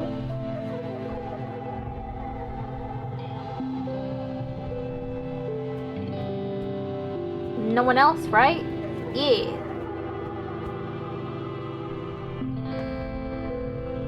Now let's sneak out again.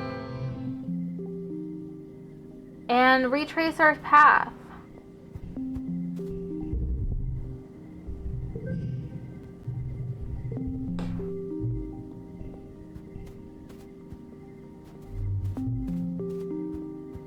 We went to the right first. Now let's go down.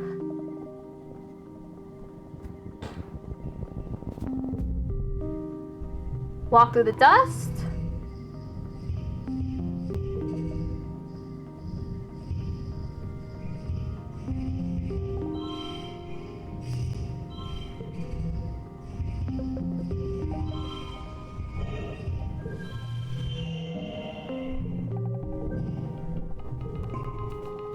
Gonna race through this.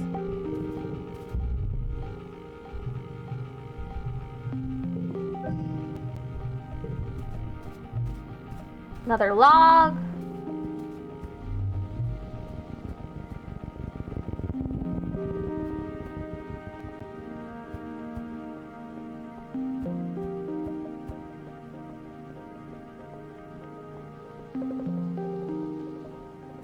Going all the way around.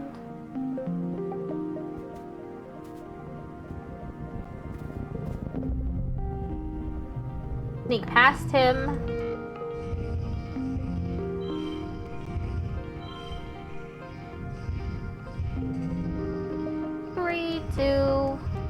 1, 2. 4, 4, 2, 2, 1. +2 perception.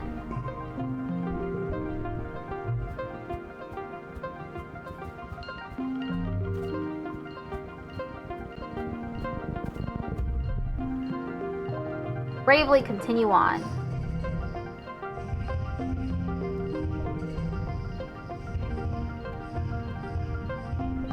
Whoops. Oh, it doesn't matter. I got it. +2 bravery.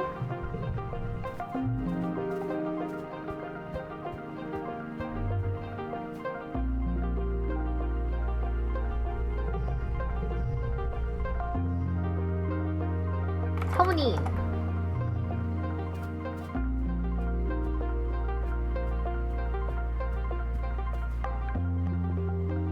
Now where's the boulder one?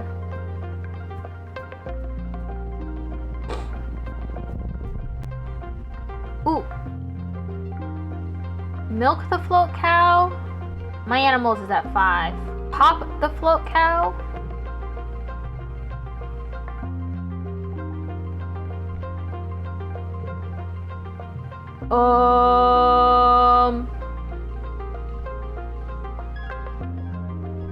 That was nasty. I don't like that.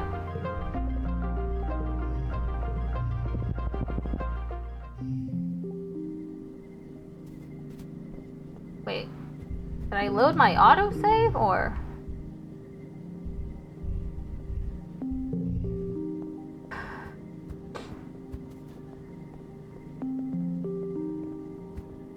I'm not doing that one again. That was nasty. I can't believe the option was to cut open the animal.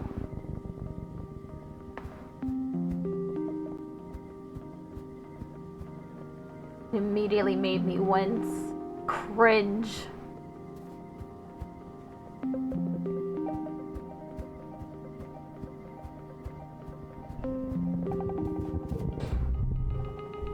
Hike up to it. Resist his temptations. Not today, Rock. Not today. Damn it! Was that the last one? Man. Still got caught anyway. I'm sorry. I'm not sorry, actually. +2 bravely, +1 perception. The irony. It's time once more for Vertumnalia. The mood of the colony has been muted this year, ever since the attack during Glow. Though everything is still cheerfully decorated and the feast table is still heavy with food, mostly soy rations, this Vertumnalia just feels different in a way you can't describe. The colonists gather in the square for Governor Udicot's speech.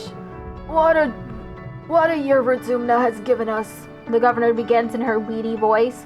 I stand before you so proud of everything the colony has accomplished in such a short time. I have always hoped that we would bring with us the best facets of humanity, cooperation, resilience, and creativity, and the events of this year have given me no reason to doubt my convictions. These creatures were unexpected, but I urge everyone to consider what it means for life here. If Vertumna can sustain megafauna, then that means conditions are good for us as well. Our friends in geoponics are already working on the logistics of domesticating the wildlife. Your dad, a second cultivator, stands and gives a sheepish wave to the crowd. There is a smattering of applause.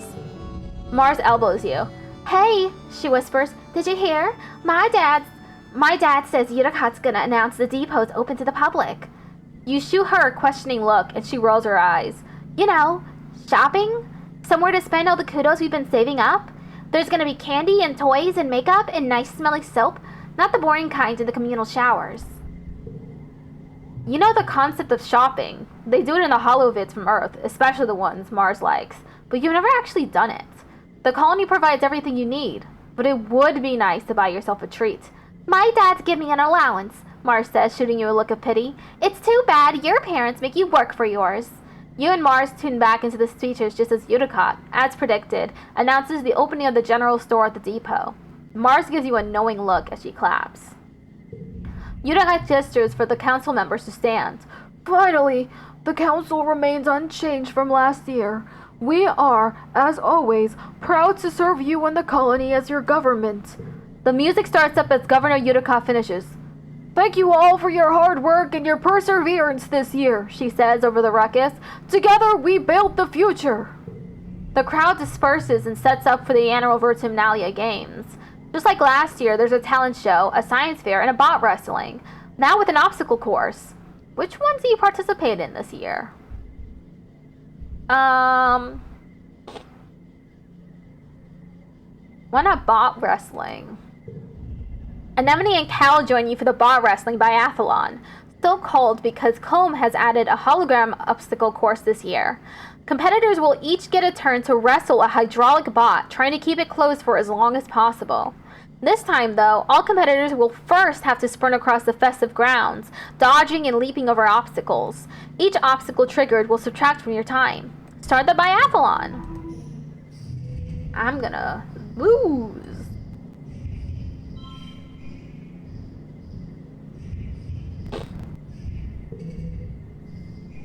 This is not looking good for me so far.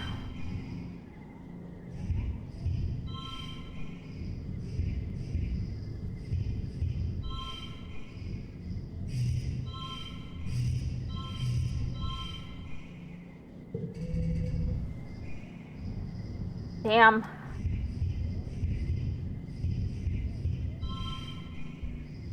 Let's see.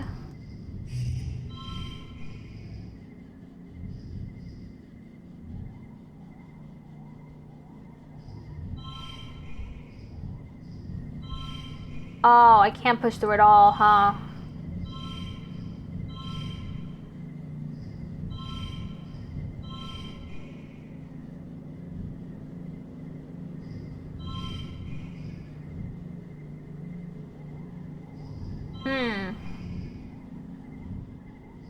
Damn.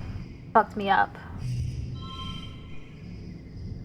Aww, I almost had it.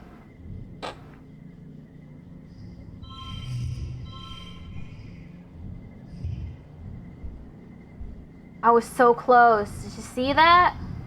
So close.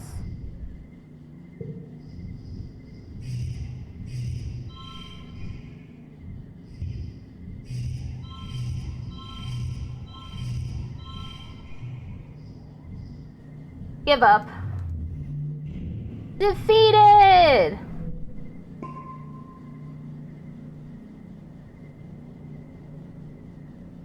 +2 kudos.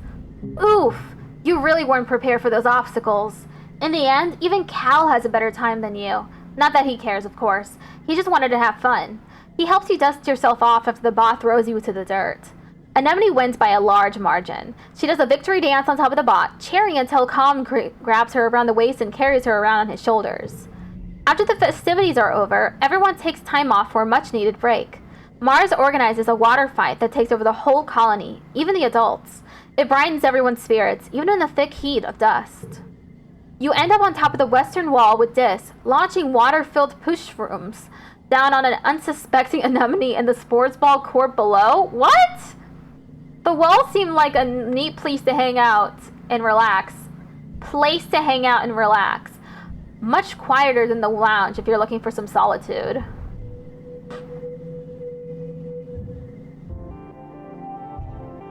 Oh, I just realized that the goal was increased from 26 to 46, 4650. That's nice.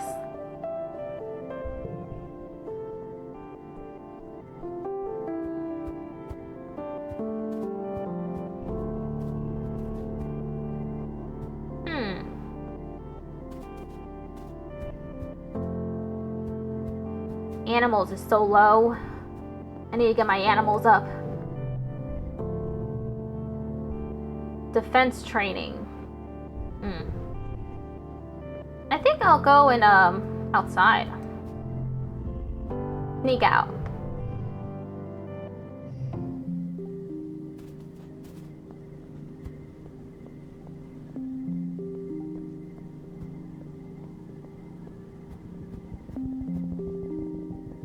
think that's the float cow one with the knife. I don't want to do that one again.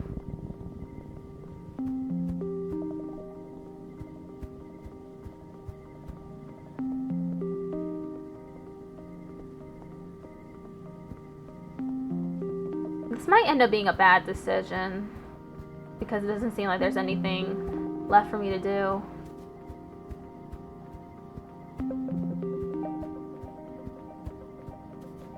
Rip me. Hey, I got a hefty red Xeno egg though.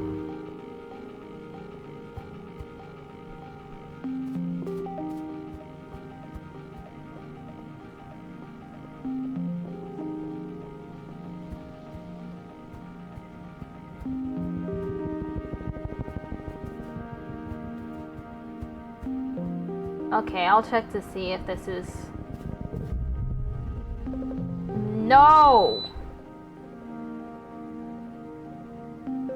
Ah.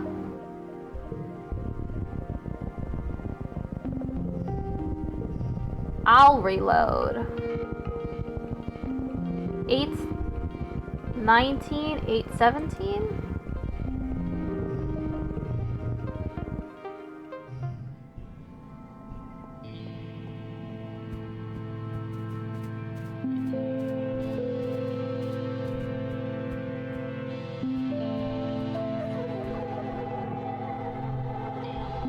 Double dirt?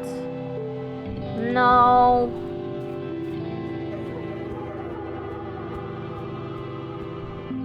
Okay, I'll do defense training. You attend your first session of Security Chief Red's self-defense classes. It's a small class, mostly security officers and other adults. You and Anemone are the only kids. He gives you a wink and a cheesy thumbs up as you listen to Red rant about how everyone in the colony needs to learn self-defense. You could be walking along thinking you're safe within the walls, and a flying animal could swoop out of the sky. Then what would you do? Red chops the air with his hand. I'll tell you what you're going to do. You're going to chop that beast right in the throat. Hi-ya! He points at the assembled class. But only if you learn what I'm about to teach you. And the only way to learn is by doing. Who wants to volunteer for a demonstration? Step forward. The security chief doesn't scare you, or so you pretend. Rhett is like the biggest adult you know, and he's so intense. You step forward and Rhett nods as he crouches down. Okay, he says. I'm a manicore stalking you through the forest. What do? I run away. There's a smattering of laughter among the other students, but you have to live your truth. If you see a manicore, you are out. Rhett doesn't laugh. That's correct, he says proudly. Only engage with the enemy when there's no other alternative. No one walks away from a fight without getting hurt. The first rule of self-defense is to not put yourself in situations where you need to fight.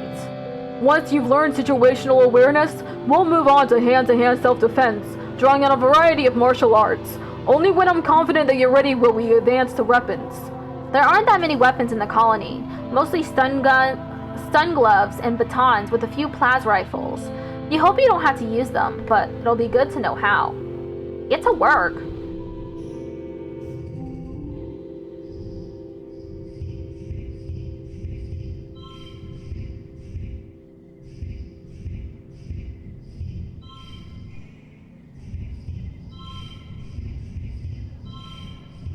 Push through. +4 combat, +1 animals, +15 stress, +1 friendship with Anemone.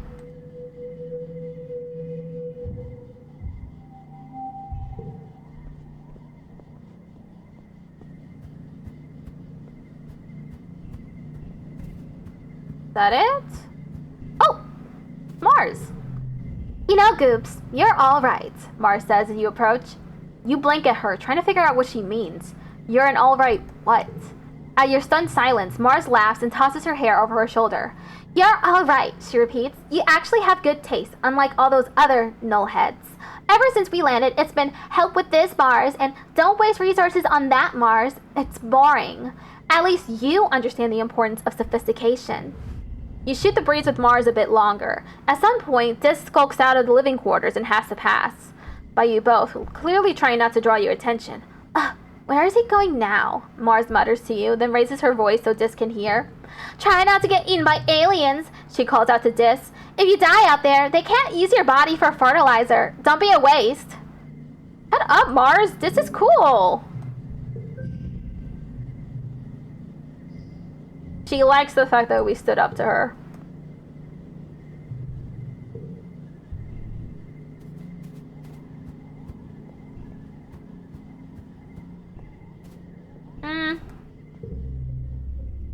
Life sciences, humanities,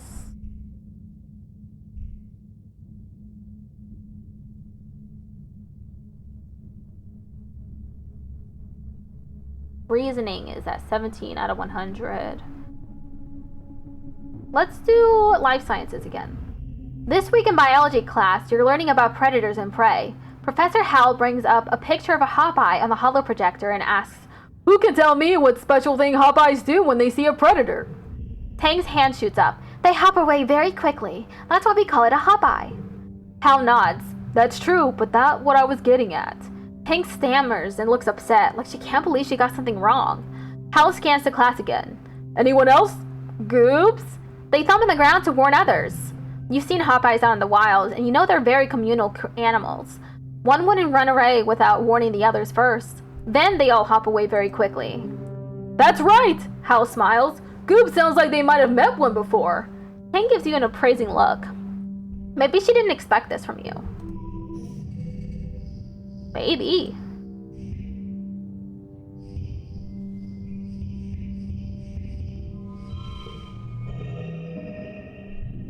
+4 biology, +1 reasoning, +15 stress, +2 kudos, and +1 friendship with tangent.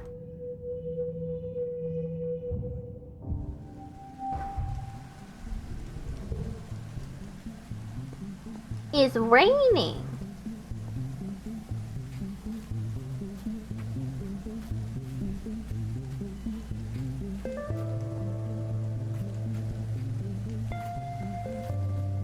I wonder if any new events have spawned.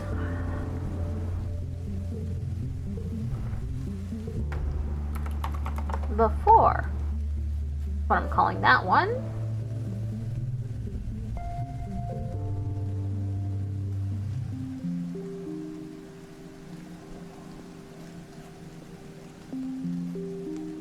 My animals is at 6 out of 100. It doesn't look like any new events have spawned, but I'll keep running. Oh! Oh shit, it's a manicore. You hear screams from just over the next bluff. Human screams. Whoa! Oh no! It's Tonine! You crest the bluff to see Tammy's father, Chief Surveyor Tonine. He's being attacked by something you've never seen before. A four-legged creature with a huge mane of flowers, a mean reptilian face, and 2 wicked claws. Is this a manicore? You've heard of fierce creatures like this outside the walls, but you never expected to ever see one up close. What is one doing so close to the colony? Uncle Tonine is pinned under one of the creature's pointed legs. He's struggling to get free, but the manicore keeps dancing around like it's playing with its food. You can hear it from here, growling and clicking its mandibles. But you snuck out. If you try to help, he's gonna know you snuck out, and your parents are gonna be so mad if they find you out here. Panic rises in your chest. How could you even help him? It's a huge, deadly monster. Whoa. That's bad. Try to distract it or get help. Well, I saved before this, so. You turn and oh. Damn, never mind. I guess I should,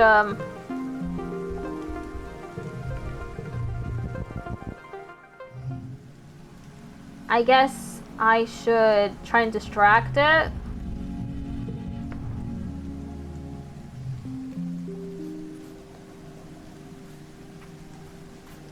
I'm gonna go around first.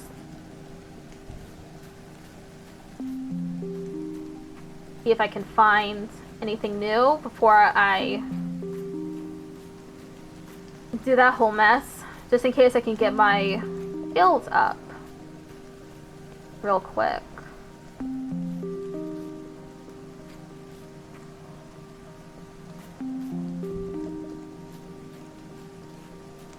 There's an egg over here.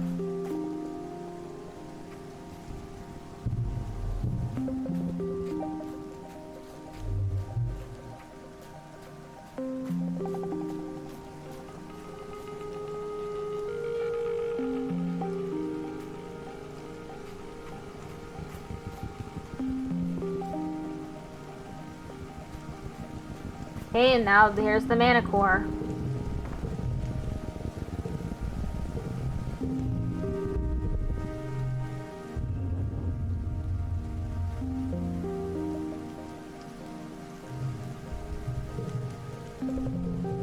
Okay, try to distract it. You hide behind a tree and throw a rock at it. It bounces harmlessly off the manicore's flank and clatters to the ground. The manicore is undisturbed, which is more than you can say about yourself. Uncle Tonina shouts in pain. You're running out of time. Attack the monster.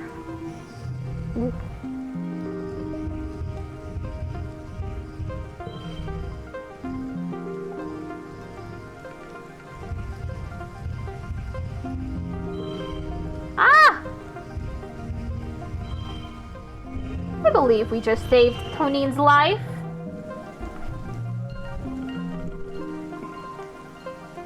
+2 combat. You break through the tree line, yelling your battle cry. The manicore looks up from terrorizing Tonin and decides you could use a bit of terrorizing yourself. It roars, a deep, angry sound you can feel liquefy your guts. With literally nothing on you except the few rocks you could pick up from the clearing, you manage to piss off the ferocious manicore enough that it decides to go after you instead. Or maybe it just thinks it'll pick off the smaller, more tender prey before coming back for the main course. Either way, it leaps off of Uncle Tonin and starts towards you. As you're about to engage with it in the most one-sided battle of your young life, you smell the crackle of ozone in the air and the manicore howls in pain. Uncle Tonin! You must have distracted the manicore long enough for him to get its plas rifle.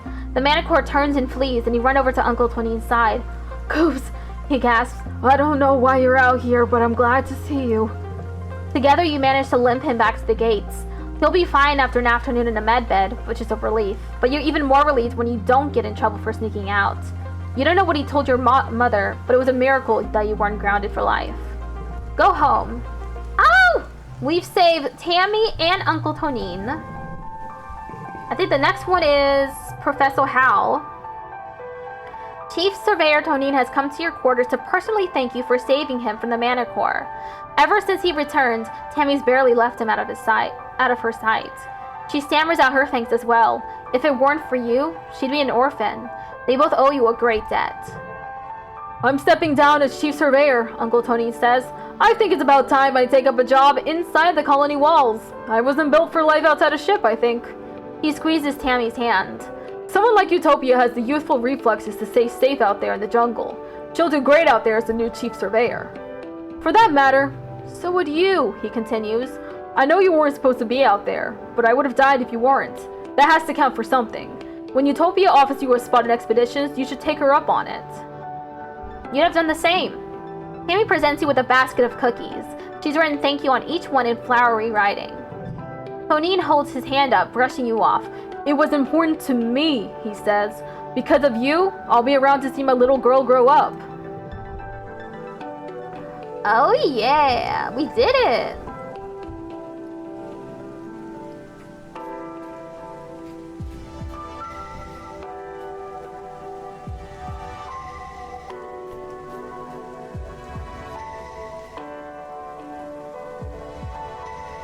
Okay.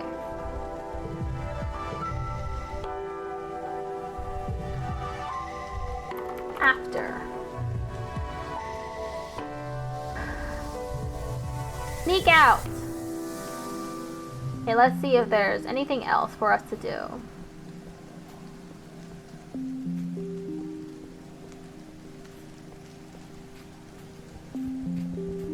Besides that one.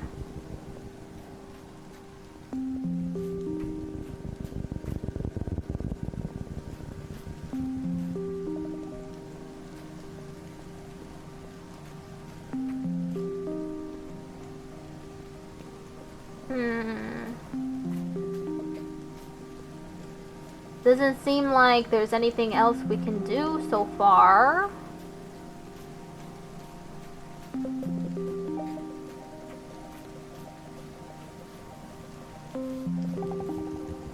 Continue until I feel like I've exhausted this entire journey.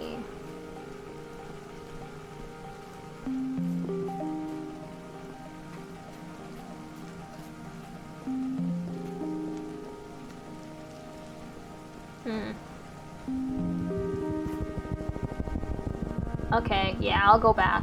Reload.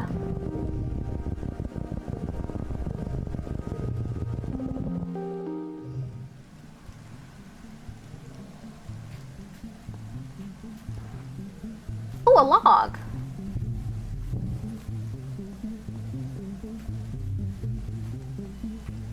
Aminals. Part of self-defense is training your body so that it can be ready for any situation. The security chief has you running laps, jumping through tires, climbing walls, and sprinting back and forth. He has this inverted anti-gravity pad that makes your limbs feel super heavy. When you do jumping jacks on it, and then do them again in normal gravity, it feels like you could jump straight back up through the wormhole. This feels very much like Dragon Ball Z. It's exhausting, but not that different than sports ball training. This is a breeze. This is great. It feels good that Red actually challenges your body and encourages you to achieve peak condition.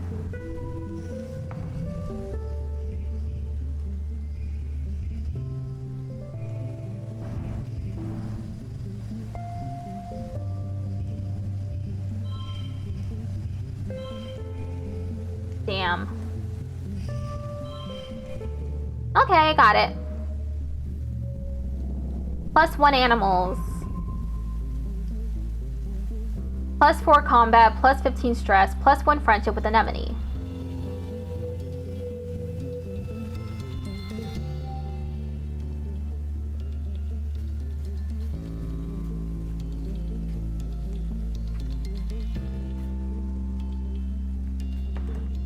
Did I buy stuff with my kudos?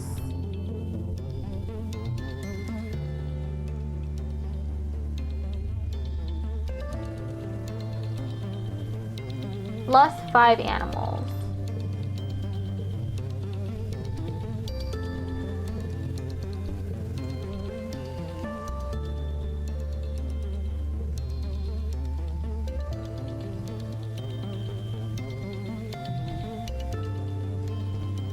My reasoning has went down.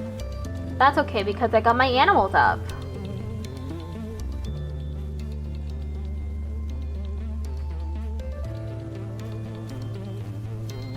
It's 10 now, so...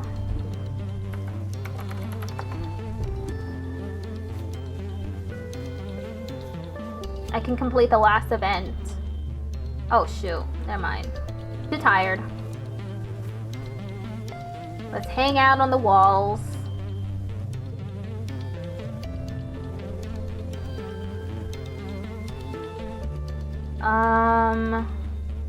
Good place to study.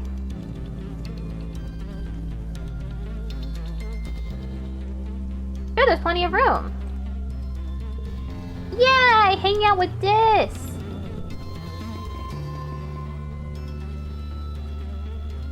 Now I'll keep the 2 still.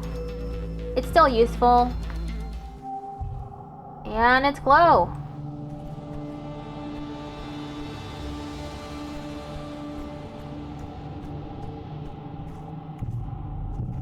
A glittering crystal cluster.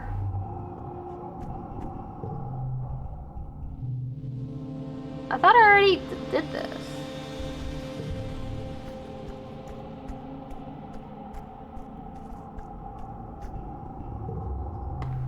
Let's study life sciences. You're bringing supplies to medbay when you see something unusual. Oh, okay, I already... Oh, an anemone's there. That's different. Kanjin curled up on a bench, her head pillowed on a rolled-up lab coat. She's fast asleep. You stop and stare. You never see Tang sleeping. She's always so busy, you're surprised she even has time to nap. You turn to leave her in peace when you bump into Anemone. Wow! Anemone says. She hardly ever sleeps. Like just a couple of She hardly ever sleeps. Like, just a couple of hours a night. Is she sick or something? You look back at Tangent, snoozing peacefully. I'm so jealous of her genetic enhancement, Anemone says, rubbing at one of the scales sprouting on her jawline. She hardly needs to sleep at all. She probably stayed up all night studying for this morning's history test. Let's let her sleep. Tang's hollow palm beeps a soft alarm. She sits up and stretches, looking totally refreshed and alert. She sees you watching her and it looks annoyed. Just a power nap, she says. No reason to gawk. Our friendship is about the same with them.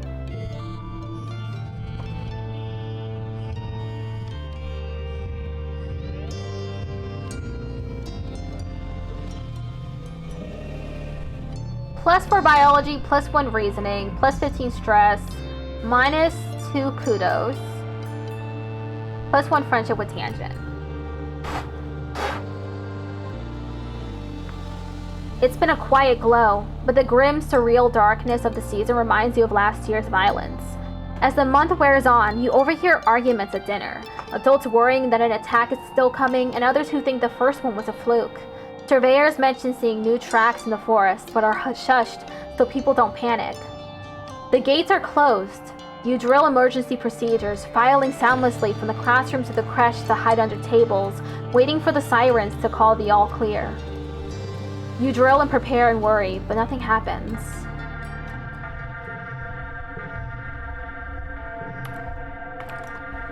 Then, just as glow is starting to wane, the toxic purple spell of the wormhole fading as the suns almost rise past the horizon again, the sirens start. You're reading a hollow novel in bed when you hear them, followed by the stomp of boots down the hallway outside your quarters. An alert flashes on your hollow palm. Shelter in the creche, this is not a drill. You get another message from your dad. Me and Mom are going to stay in the greenhouses. We're safe. Just follow Auntie Anne to the creche and wait for us, okay? Don't worry.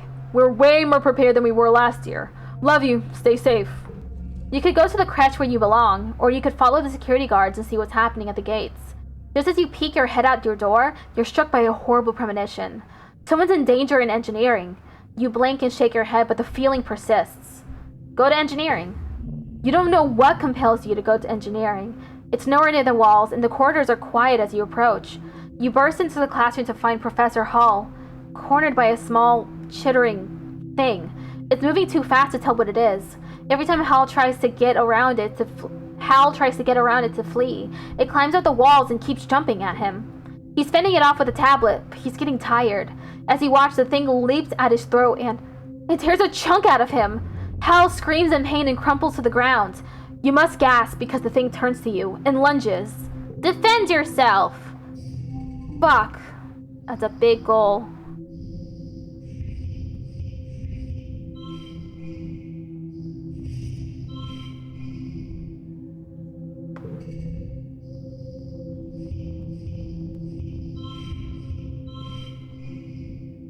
Okay. Or should I do this? No, 0 is better. 4, 3, 2, 1, 0. Push through. 70 stress. Let's go! It's impossible to hit the thing. It's so fast, it's like a smear at the edge of your vision. What you do manage to do, though, is lure it outside the classroom and get Congruence to slam the door shut. You hear it beating against the door as you run to Hal's side. Congruence guides you through how to hold pressure to Hal's throat to stop the beating, but stars, there's blood everywhere. Eventually, the doors open and Chief Engineer Instance runs in, directing some of the security team to load Hal into a stretcher and take him to med bay. There's no sign of the creature. She surveys the carnage. Good work, Goobs, she says grimly. You must have just have saved Hal's life. Her shoulders droop. They must have crawled over the walls. Buggers. You return to your quarters. Your parents are horrified to see you covered in blood, relieved when you say it's not yours, then horrified all over again when you tell them about Professor Hal. Your dad checks his hollow palm and tells you they got him to medbay quickly enough that his injuries should heal in a few weeks. You saved Professor Hal's life. Woo! That's 3 people! Next is Mom! Start age 12. My animals was +12.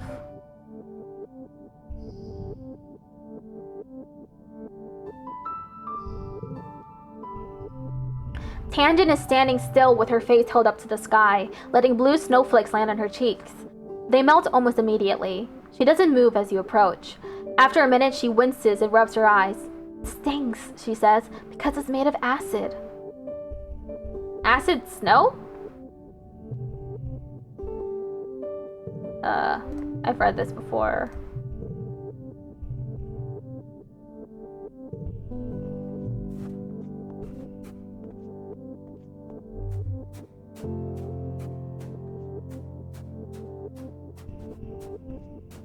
Ooh, medicinal roots.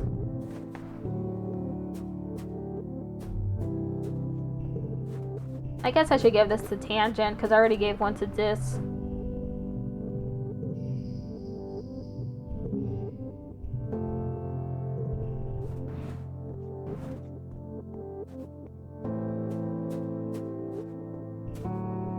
Oh, it's pretty high up. The stress level. Guess I'll hang out on the walls.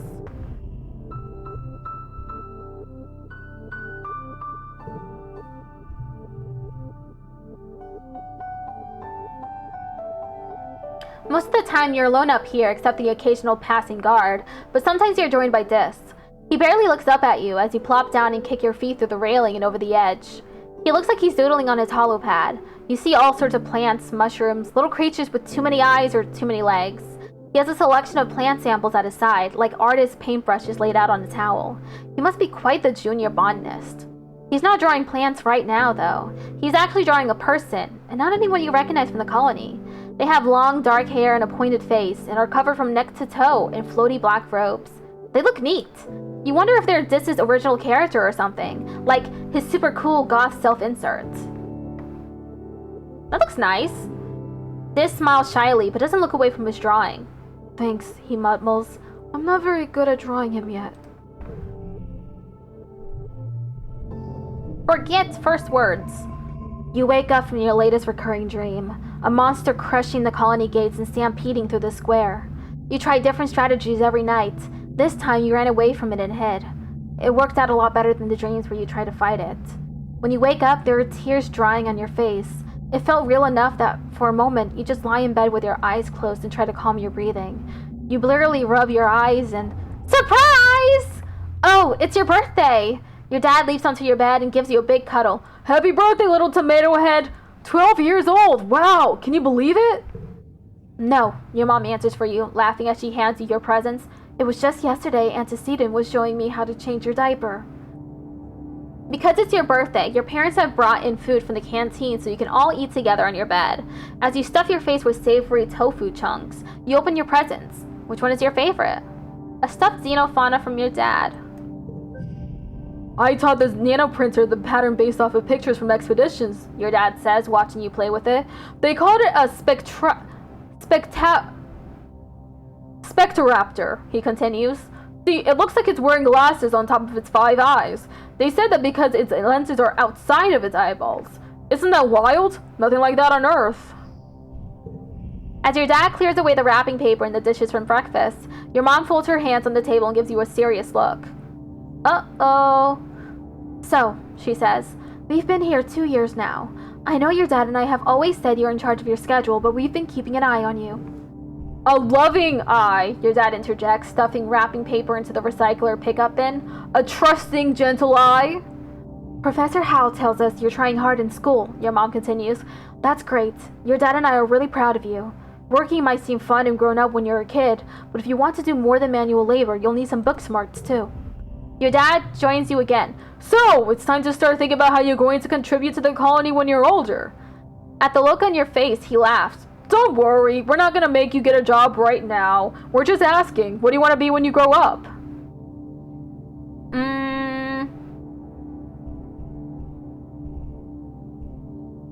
A famous idol.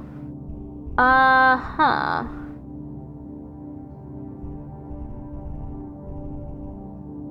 really want to be a monster wrangler, not a hunter. A teacher like Professor Howell. A farmer like you two. A teacher like Professor Howell. Your mom smiles. I'm sure he'd love to hear that, she says. You were very brave saving him last month. Well, your mom starts to get up. I'm sure your friends all want to wish you a happy birthday. She stops and snaps her fingers. Oh, you might not have considered a career as a depot clerk, but Al and Bernie mentioned their daughter Mars is working there, and she needs some help.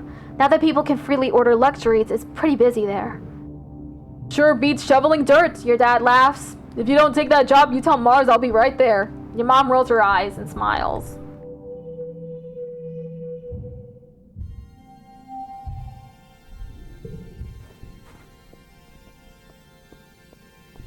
Yes! You slip through the colony grates, feeling the breeze from the mushroom forest ruffle your hair. You look around for Dis, but he's nowhere to be seen. Maybe he went to class today? Probably not. As you're about to return to the colony, you hear what sounds like crying coming from one of the expedition vehicles. You pull back the tarp that keeps it from being blanketed with fungal spores and find Dis curled up in the cabin. He wipes his eyes and turns away. Go away, He mutters. Are you okay? I'm fine. Dis sniffles. Just leave me alone. You want to talk about it? Why don't you go ask my sister, he mumbles. Tang is so mature. She knows everything. I'm just a sensitive little crybaby who doesn't know anything. Dis wraps his arms around his legs and Dis wraps his arms around his legs and hides his face on his knees. I hate her, he mutters. Everyone thinks she's so smart, but she's just a big meanie. I hate everyone here. I hate being here. I want to be left alone. It's too bad my persuasion wasn't higher, but I haven't been, doing engineering. Or was it... I don't know. Humanities, I think, actually.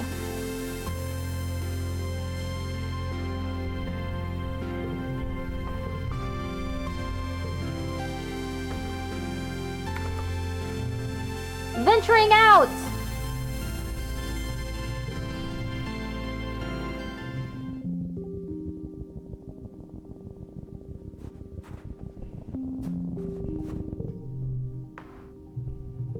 Peek inside the hole. Look closer. Put your hand in there. Hole is full of sugar bugs!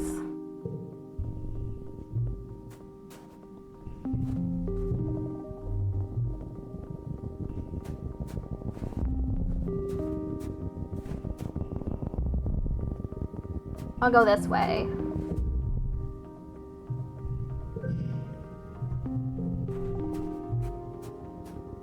It's this. The second sun is beginning to set, and you're planning your route back to the gates when you spot Dis in the distance. He waves you over. Hi, Goobs, He says gloomily. He sighs. I wish we didn't have to go home. I wish we could stay out here forever. Yeah, me too. What if, he begins, what if we didn't go home? Today, I mean, what if we stayed out and camped overnight? Yes, camp out! This sets up the tent while you place the perimeter posts around the edge of the clearing. If anything trips this invisible wall around your campsite, at least you'll know about it. Without even saying goodnight, Dis crawls into the tent, takes off his jacket, and stuffs it behind his head. Then curls up in a ball facing the wall. He falls asleep almost immediately. You crawl in beside him and pull a thermal blanket over yourself. You're exhausted from a long day of hiking in the jungle, so despite the excitement of being out in the wild at night, you quickly fall asleep as well. You both wake to a blaring alarm and bright lights filling the campsite. It's the perimeter alert. Something must have triggered it. Dis sits bolt upright and looks at you with wide eyes. Did you go out there to check? Work up the courage to look outside. It's a bravery check.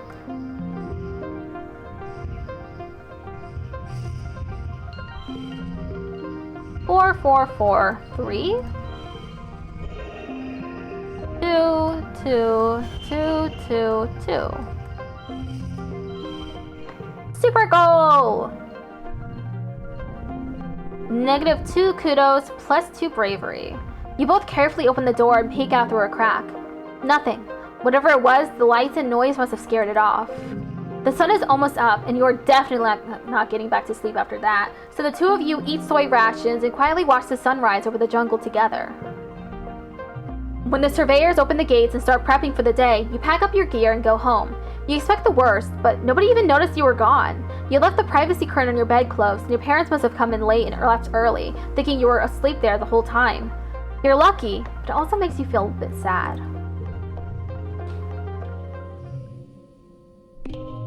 +2 bravery, +3 perception, +1 friendship with Dis.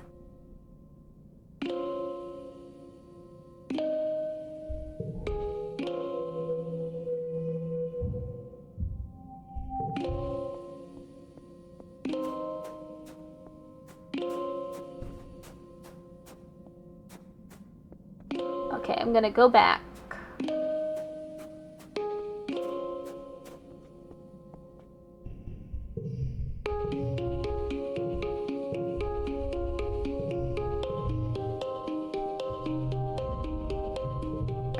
Sneaking out again.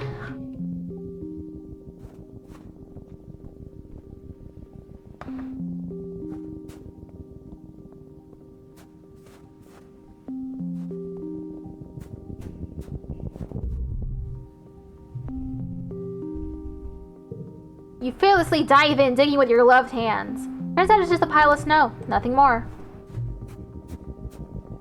Ooh, it's a Hopeye! Hopeyes are usually docile little creatures. They don't even come up to knee height. They eat grass and hop away when you come near. But something has riled this group up. You see them fighting each other, getting in close, then rolling onto their backs and kicking with their big foot, punting each other up to 2 meters away. It's a neat behavior, so you sit and watch until you suddenly realize you're surrounded. They've stopped fighting with each other and are all staring at you. They pounce. I gotta defend myself.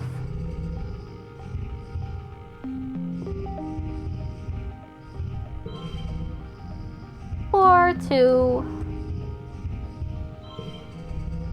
4, 4, 4. Super goal! +4 toughness. The cute little critters kick you, but you kick back. You send them scurrying back off to pick on smaller creatures than you.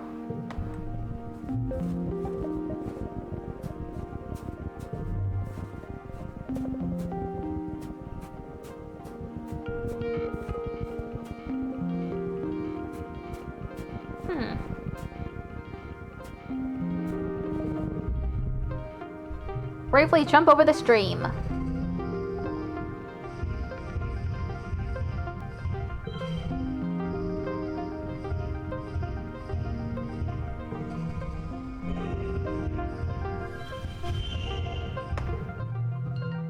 Victorious! -2 kudos, +4 bravery.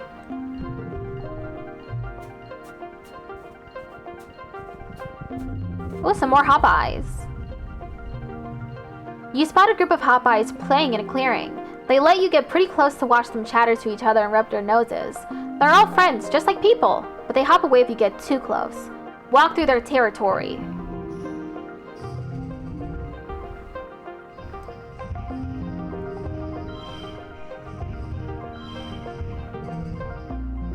Or 2, 2, 2.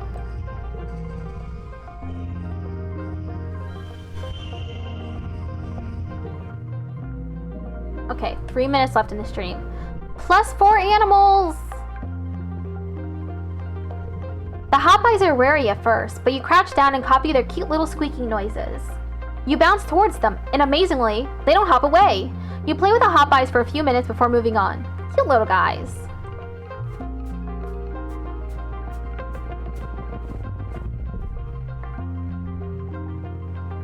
Just relax. You sit back and enjoy your midday rest in the beautiful surroundings.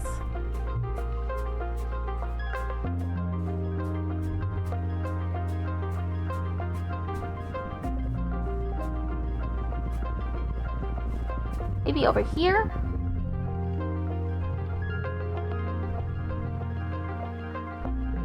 Okay, perception check. Perceiving something that's around us right now.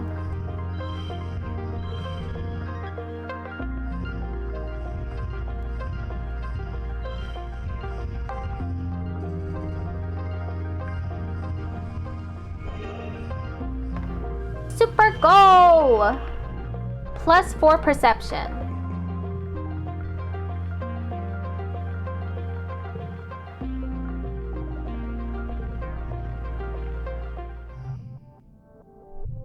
+2 bravery, +3 perception, +1 friendship with Dis. Highlight collectibles perk. All collectibles glow now.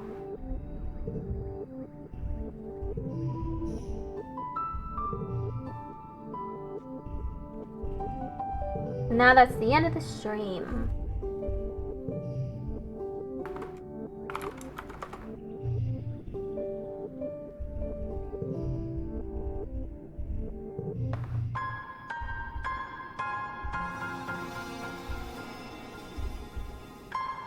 Alien and Dis. I didn't even notice that he was back there.